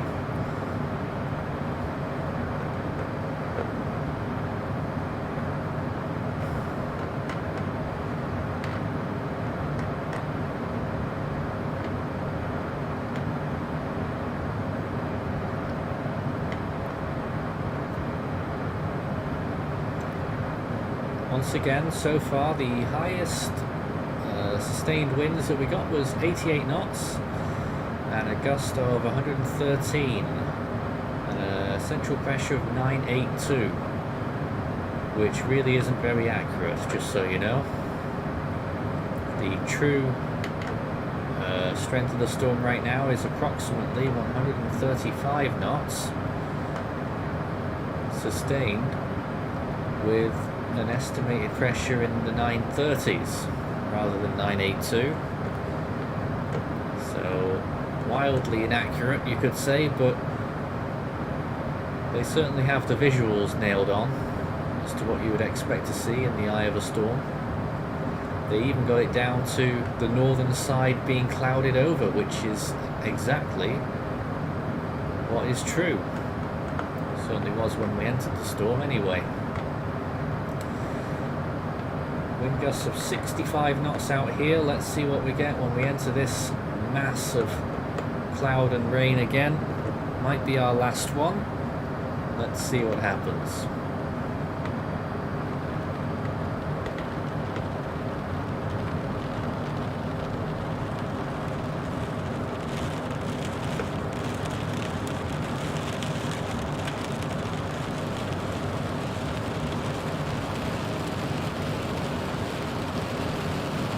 We're still going down there.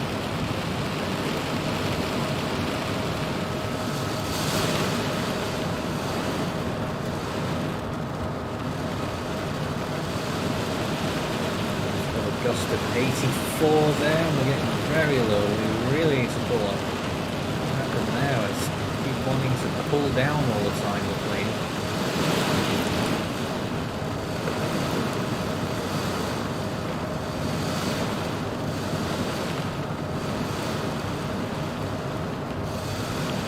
Only at about 100 feet here. We're getting sustained winds, and this is near surface now. 56 knots, gusting 85. Oh, now we're getting higher. 65 knots sustained. 66.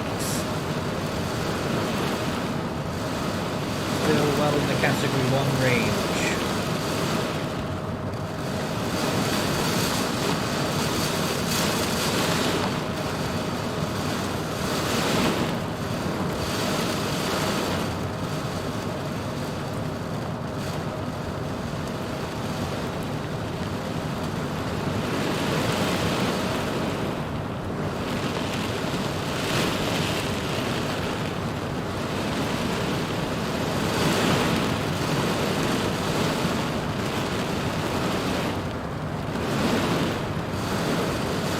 just got a gust of 110 there.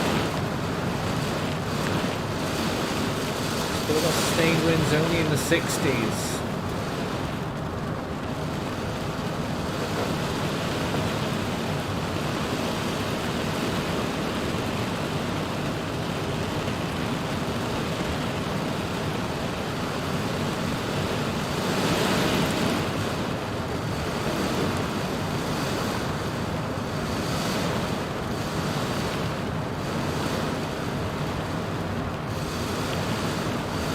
Out of it now. Just another reminder to you all that the main channel on Force 13 will be running a live update on this storm. A much better, well, if you're looking for information about the storm and news and updates, that is the place to be, on the main channel in just a moment. Subscribe to the channels if you haven't already, and you'll be up to date with everything that we're doing to keep people informed. Well, I think that's going to be our last cloud. I don't know, wasn't that impressive in the end. Let's go up and circle around the eye at high altitude, and we'll peer down into the eye as we circle around it, and then we'll shoot off back out again, and then back onto Mauritius, where we will land later.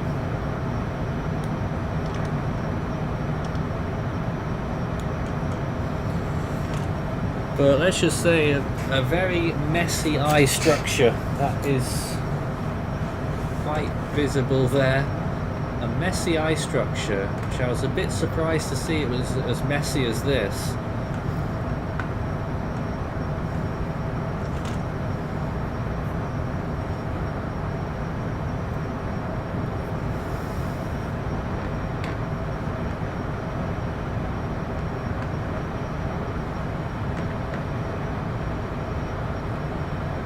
So in the end, we found Category 2 conditions in the storm, even though we know that it's a high-end Category 4 in reality. I guess that's just the shortcomings of the simulator. But at least we got a proper good look at it.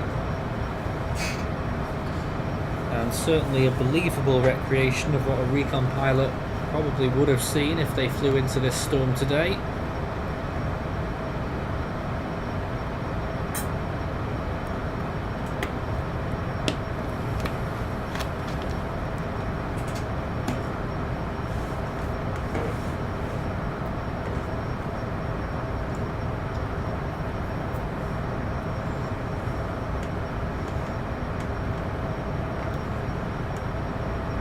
Still well inside the eye. It's a huge eye.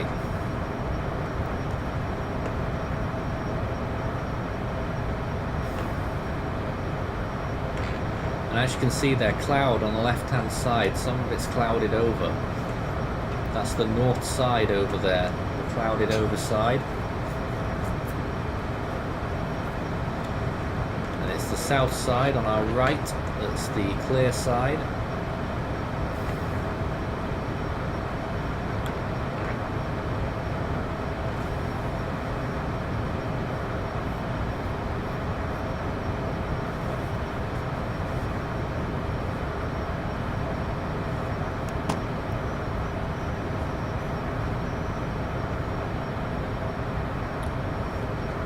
Looks like quite a lot of people have turned up for the Force 13 team on that live event, so they look like they're good to go.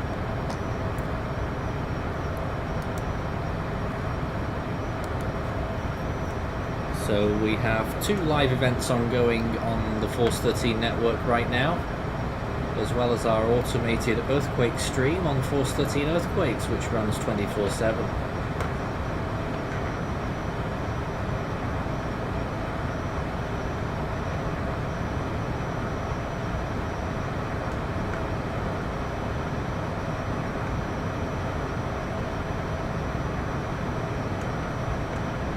really bumpy up here.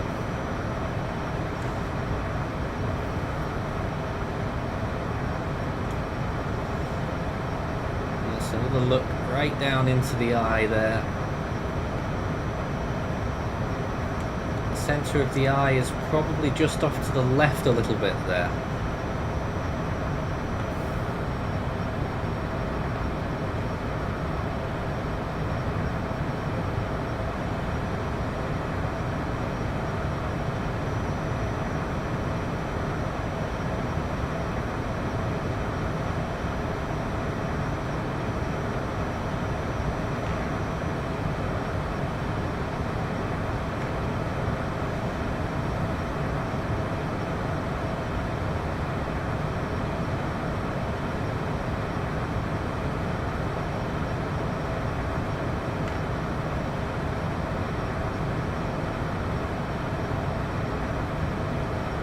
And look at that, that's looking towards the southwest there.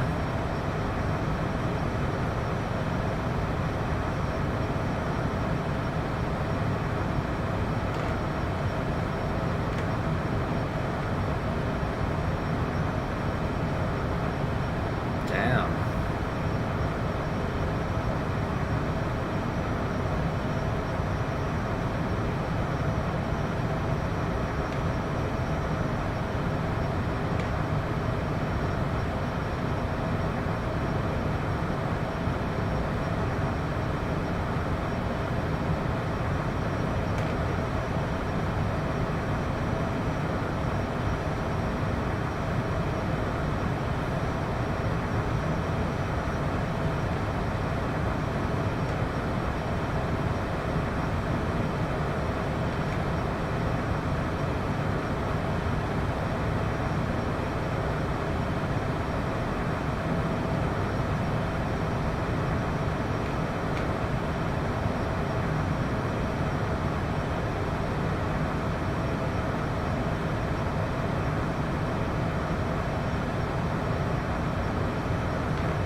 And we are just going to continue straight on now and leave the storm. So that's our final view of Freddy. What a view though. Looking southwards across almost the whole of the eye there.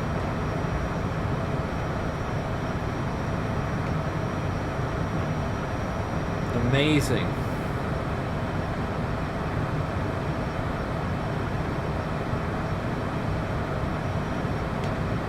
Now I would hesitate to say that that is quite true to life. It would probably look quite similar to this.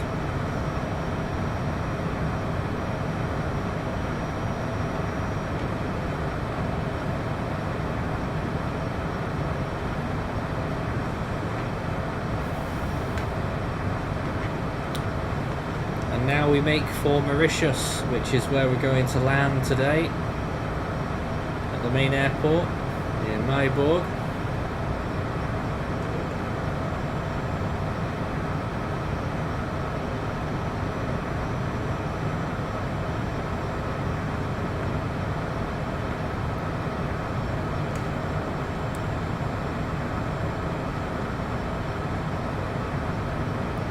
At this point, I'll stay fairly quiet unless Ethan drops by on the main Force 13 stream and says hello.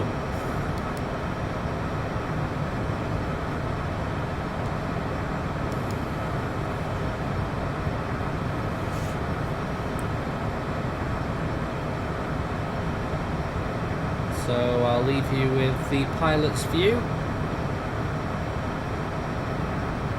Let you enjoy the peacefulness of it all for a while.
So if you've just joined us, we're leaving Cyclone Freddy, or we've left, and we're cruising back towards Mauritius. You can scroll back through the video if you want to see what happened, or wait until the stream finishes and then you can watch the whole video, or scroll through whichever parts of the video in its entirety. We'll be down in Mauritius in probably just over an hour, maybe an hour and a half.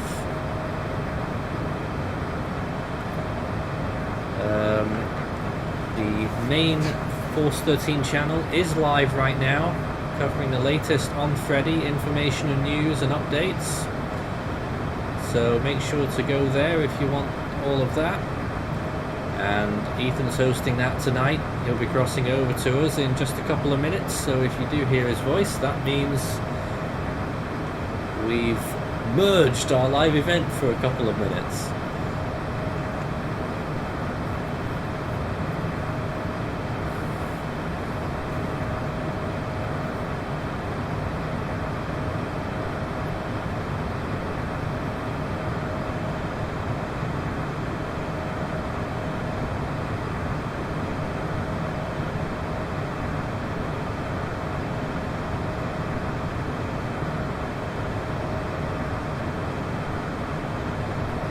And if for some reason you're watching both live streams at the same time with audio on, things will get a bit trippy when Ethan joins here.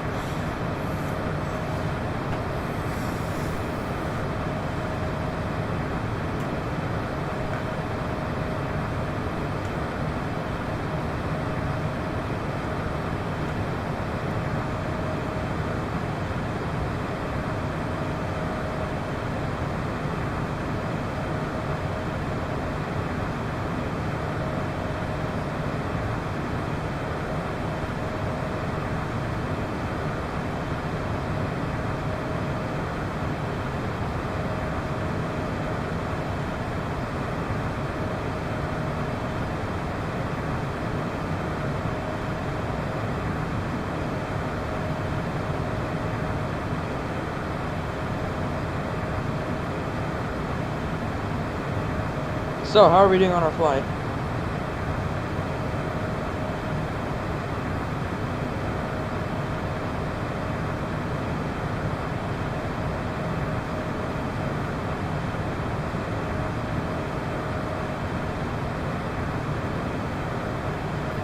Alright, so I was talking to myself. The microphone was switched off. Hi David. Hi Nathan. Or hi pilot. Yeah, so we're leaving Freddy now. We're headed back to Mauritius. Spent a good while in there.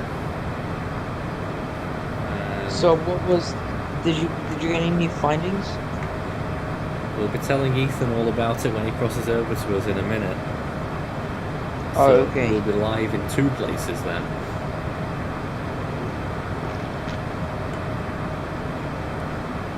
So that's going to be interesting. We'll be live on the extra channel and the main channel simultaneously.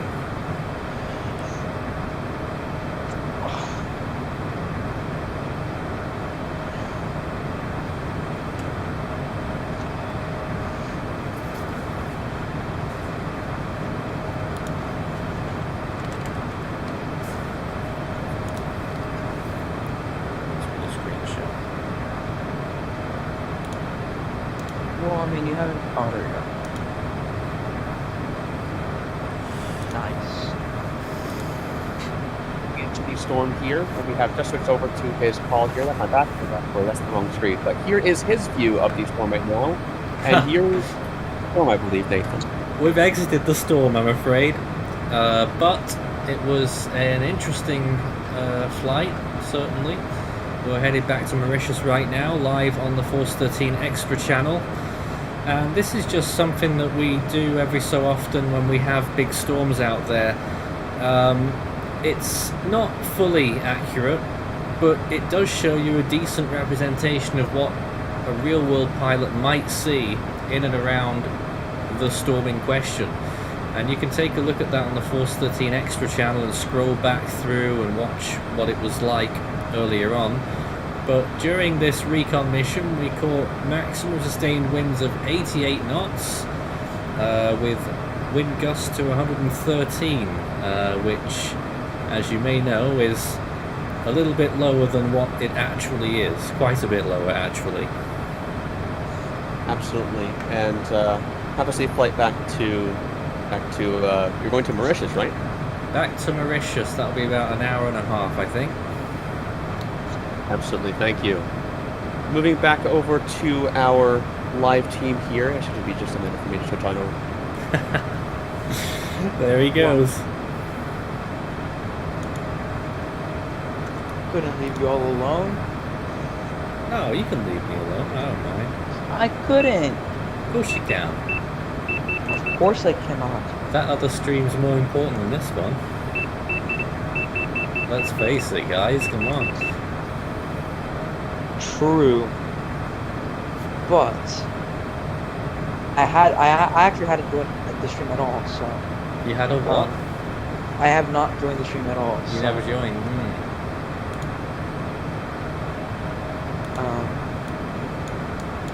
Some friends were calling me over, so Alright.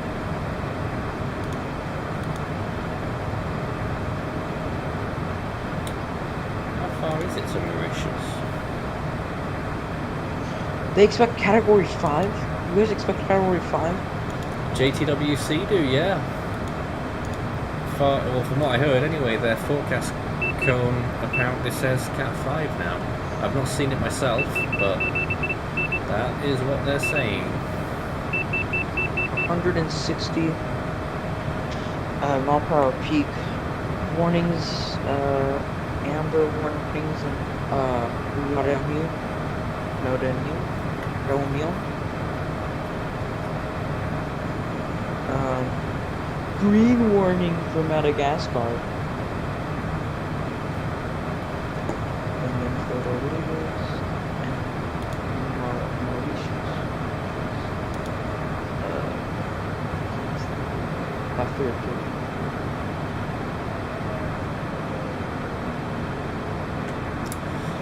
Well, I'm going to get the AI to take over for a bit now, since I don't have autopilot that works. Yeah, it's gonna crash the plane. Oh. It's going to fly us safely to Mauritius. You sure about that? I am sure about that, but I don't know what altitude they'll be flying at. They're descending. Uh-oh. Pray for your lives. I hope we don't descend too much, otherwise we'll never get there.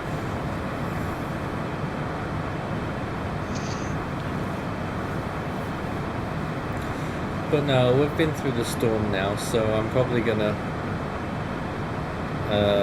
leave this call that I'm in and turn my microphone off for a little bit and just enjoy the buzzing of the engines for a little while. Wow, the eye is 16 degrees Celsius. Oh yeah, at least. Leave it over.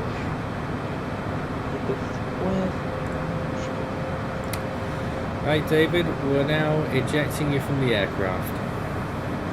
No! Yep. Ah!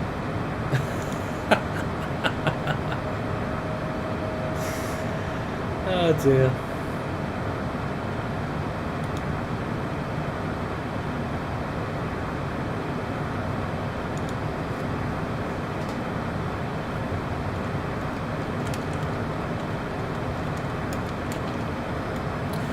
Right, we'll leave you to the buzz of the engines for a while as we continue to make headway towards Mauritius.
We'll level off at 40,000 feet and the autopilot is in control, so chilled out hour and a bit till we get to Mauritius. Great stuff.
So, a question there.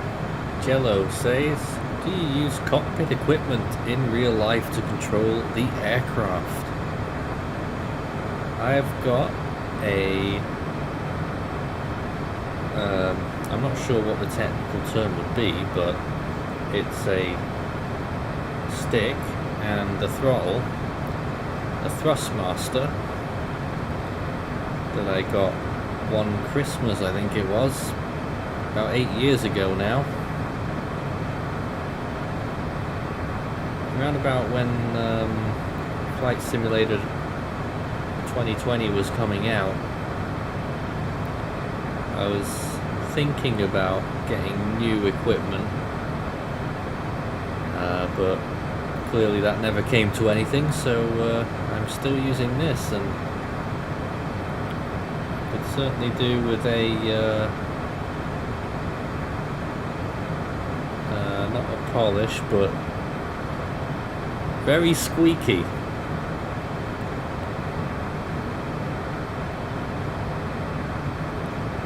But yeah, that's the tools that I'm using for the flight.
think there in the distance is the island of Rodrigues, which we took off from this morning.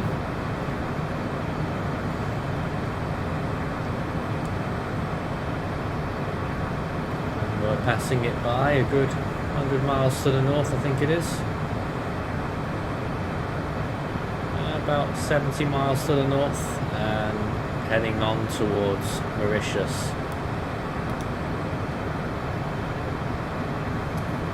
I doubt we'll be there.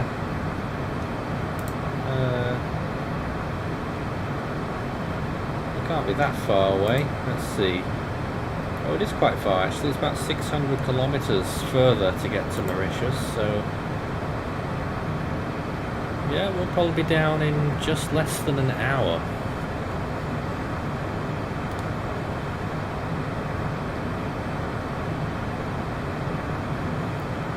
Considering the late hour here at Force 13 HQ, I'll try not to fall asleep before we get close,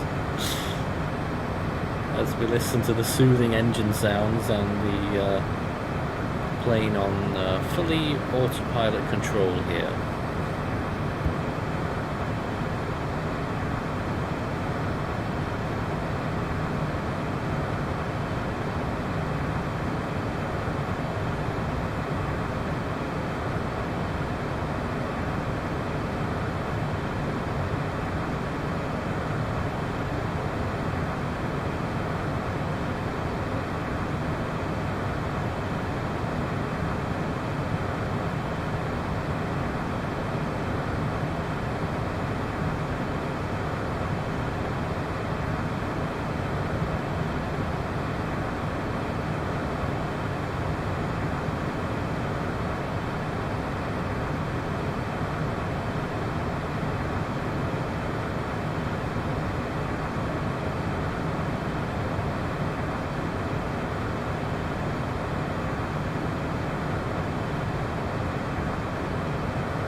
Well, we're not too far away now from Mauritius, just over 200 miles. I think, in fact, it's there on the horizon, is it? Can't tell whether that's land or clouds. But we're definitely on the way to Mauritius, and we'll be there fairly soon. The AI is already getting us descending quite a bit, down to 32,000 already. We're still over 200 miles away. We're actually about 190 miles away, I should say. Still feels quite far away. I would descend later, to be honest, but I was nearly falling asleep with the sound in my ears. I'll leave it to the AI to land the plane. Let's see how good they are, shall we? We'll be down soon.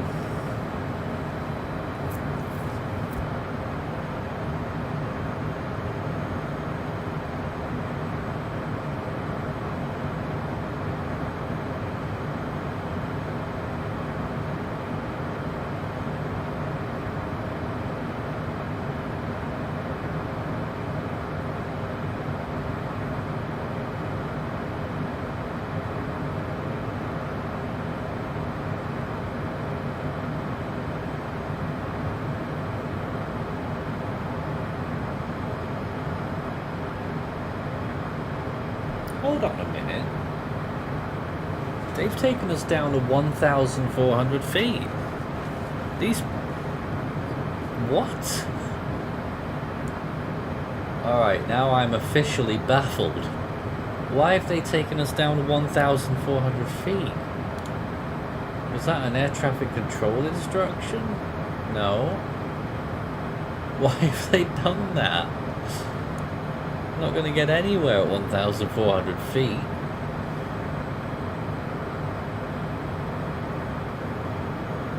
So no, you won't see Mauritius from this distance at that height. I thought it was still saying 32,000 feet. But no, 1,400. What are they playing at?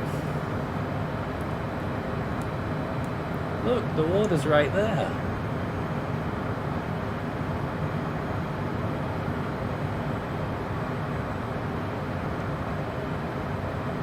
Oh well, let's leave them to it for a bit longer and see what they do next, shall we?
as you can see, Mauritius coming up on the radar now within 100 miles. We're going to see if the AI can manage to land the plane on its own.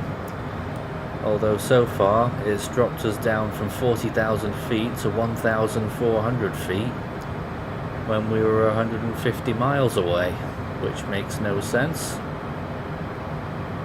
But let's see, will they be able to land us without me pushing a single button? In theory, most modern planes are able to do that. We are still 100 miles away from Mauritius, and we're such a low altitude you still can't really see it yet. But you will eventually. You'll definitely be able to see it if you're still at a cruising altitude.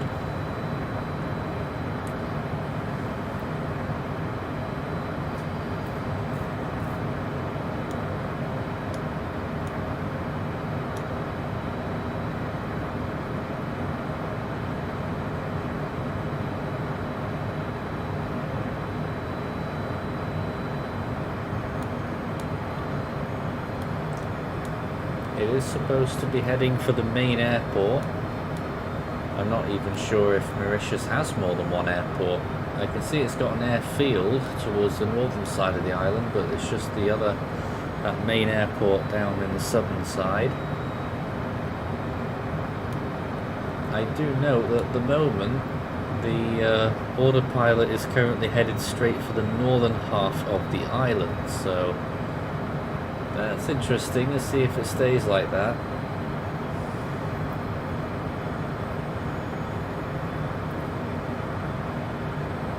So, how fast are we going? Around 250 miles an hour, a little bit more.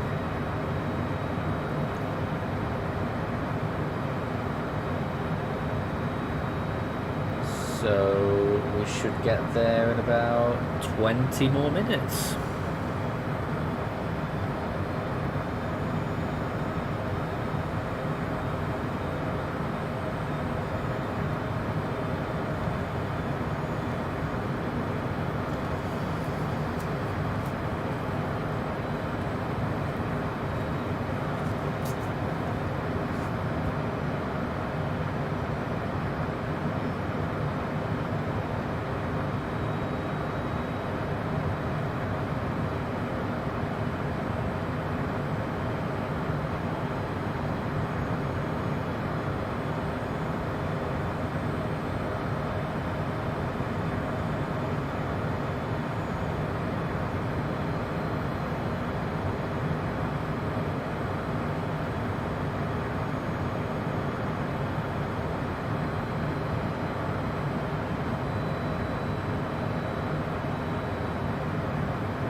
Well, now we're 50 miles from Mauritius. If you missed it, I set the plane... Well, I got the AI to fly it for a while for me on the way back, so that I could relax and put my feet up for a bit. It flew at 40,000 feet for a while, and then decided inexplicably 150 miles from Mauritius to drop down to 1,400, which it's still at. That means that we're going much more slowly compared to what you can do at 40,000 feet. But we're limping closer to the island of Mauritius, and we should be landing. Be interesting to see whether the AI manages to do it, or even attempts to do it, or whether I'll have to force the plane down. And that should happen in about... How long do you think we can get to 50 miles? 15 minutes, probably, until we make our final approach.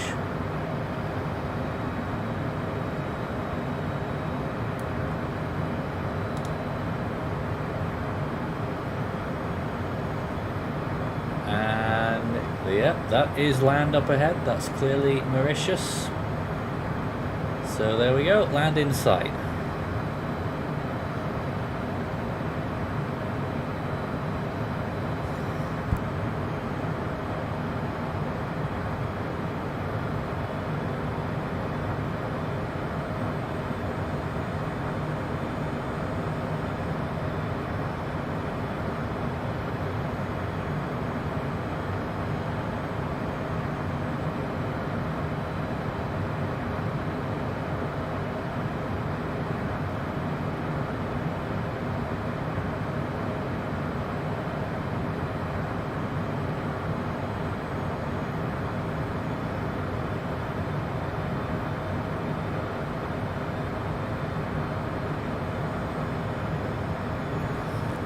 As I mentioned a few times earlier, once we're done here, the video will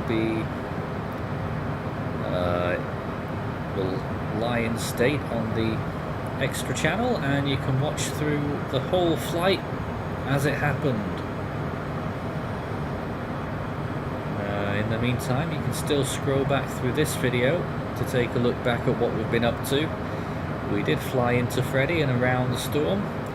We got a sustained wind of 88 knots and wind gusts of 113, which supports a Category 2 storm. So clearly some accuracy issues with the flight simulator, because we know that the storm is much stronger than that. It is a borderline Category 5 as we speak.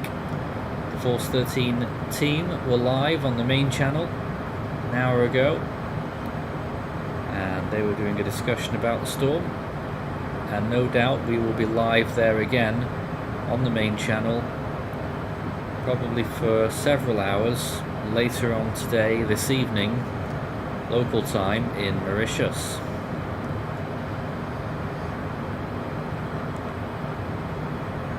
We'll probably also have one or two video updates, or probably just one in the interim on the main channel, so subscribe to the Force 13 channels for the latest information. The extra channel, for those who are unfamiliar, has a few roles and functions. It's a place where we test things out.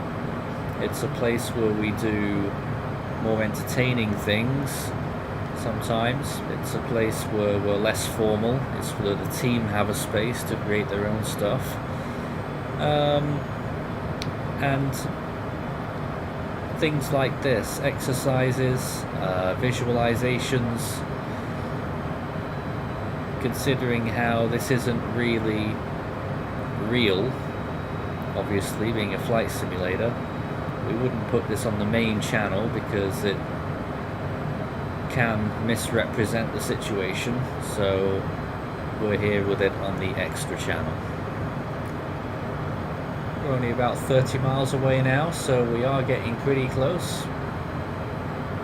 We'll probably find out pretty quickly whether the AI will decide to land the plane or not. It might fly straight past, and if that happens, I'll turn it straight off and loop back round to make that landing.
Unless they plan to land from the northwest, I would have thought that we would come in from the southeast. Runway goes from southeast to northwest. I would have thought that the plane would now turn left and then right again to line up for the runway, but if it is landing the opposite way, then this is the perfect path right now until we're right over the island, and then it will make a sharp turn left to land. Let's see if the AI does it.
Well, we're very close to the coast now, only about 12 miles. And then it's another 15 miles to the airport. On the lovely island of Mauritius.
And there is the coast of Mauritius.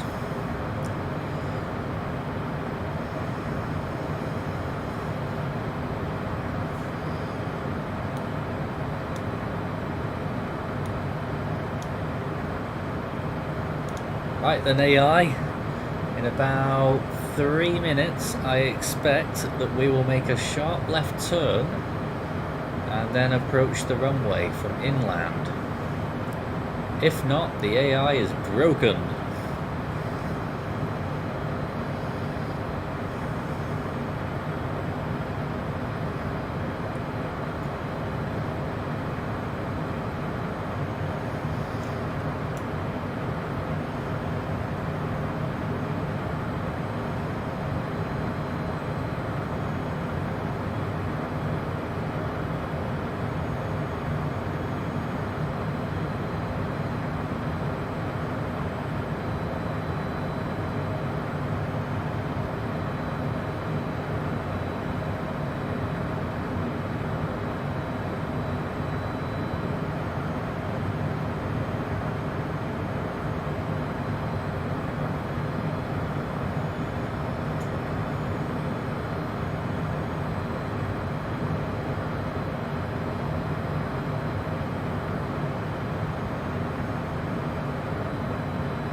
Nah, I don't think he's gonna turn.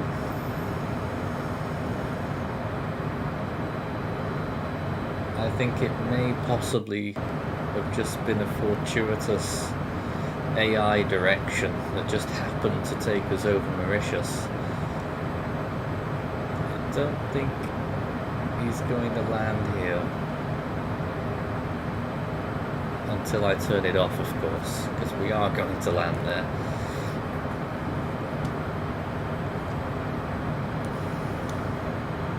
Give it another minute, see if it performs the turn. Well, he's just going straight on, isn't he?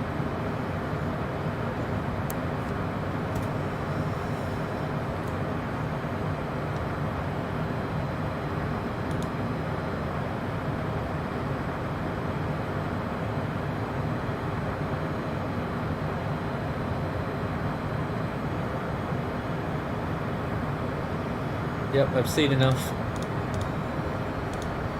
Gonna go in for the landing then.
So a question now, when we're going to go live next.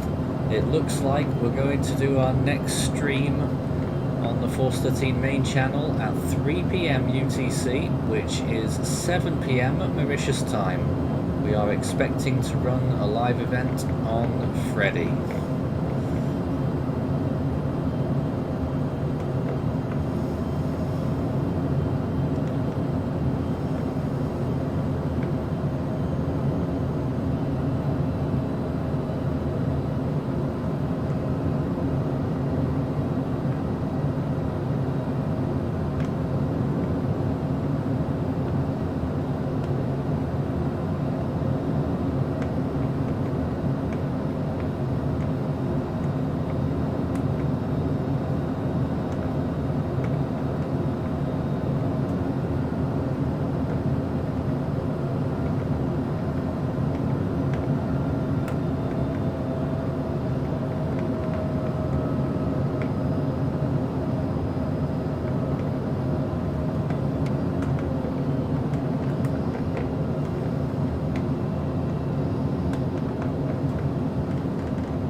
So yeah, that was the full flight in and out of Cyclone Freddy.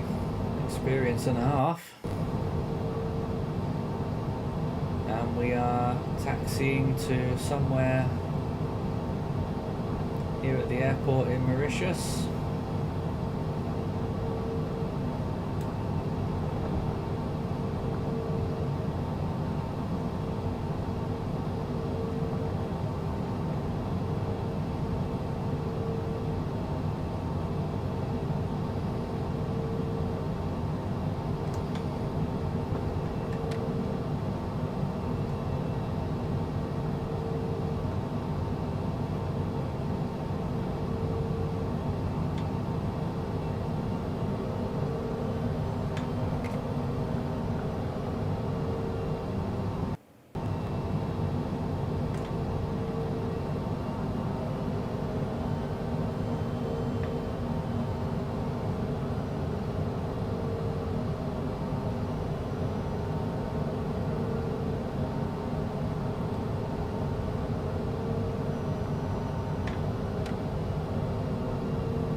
A380.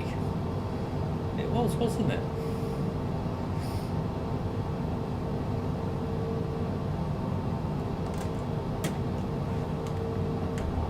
Let's go here.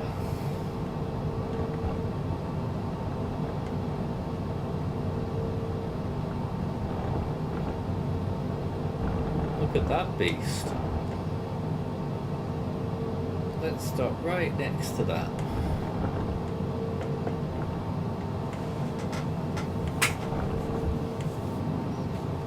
Fantastic. It was nice having you on board for another flight. It's very late now. here at Force 13 HQ, so we're going to call an end to it.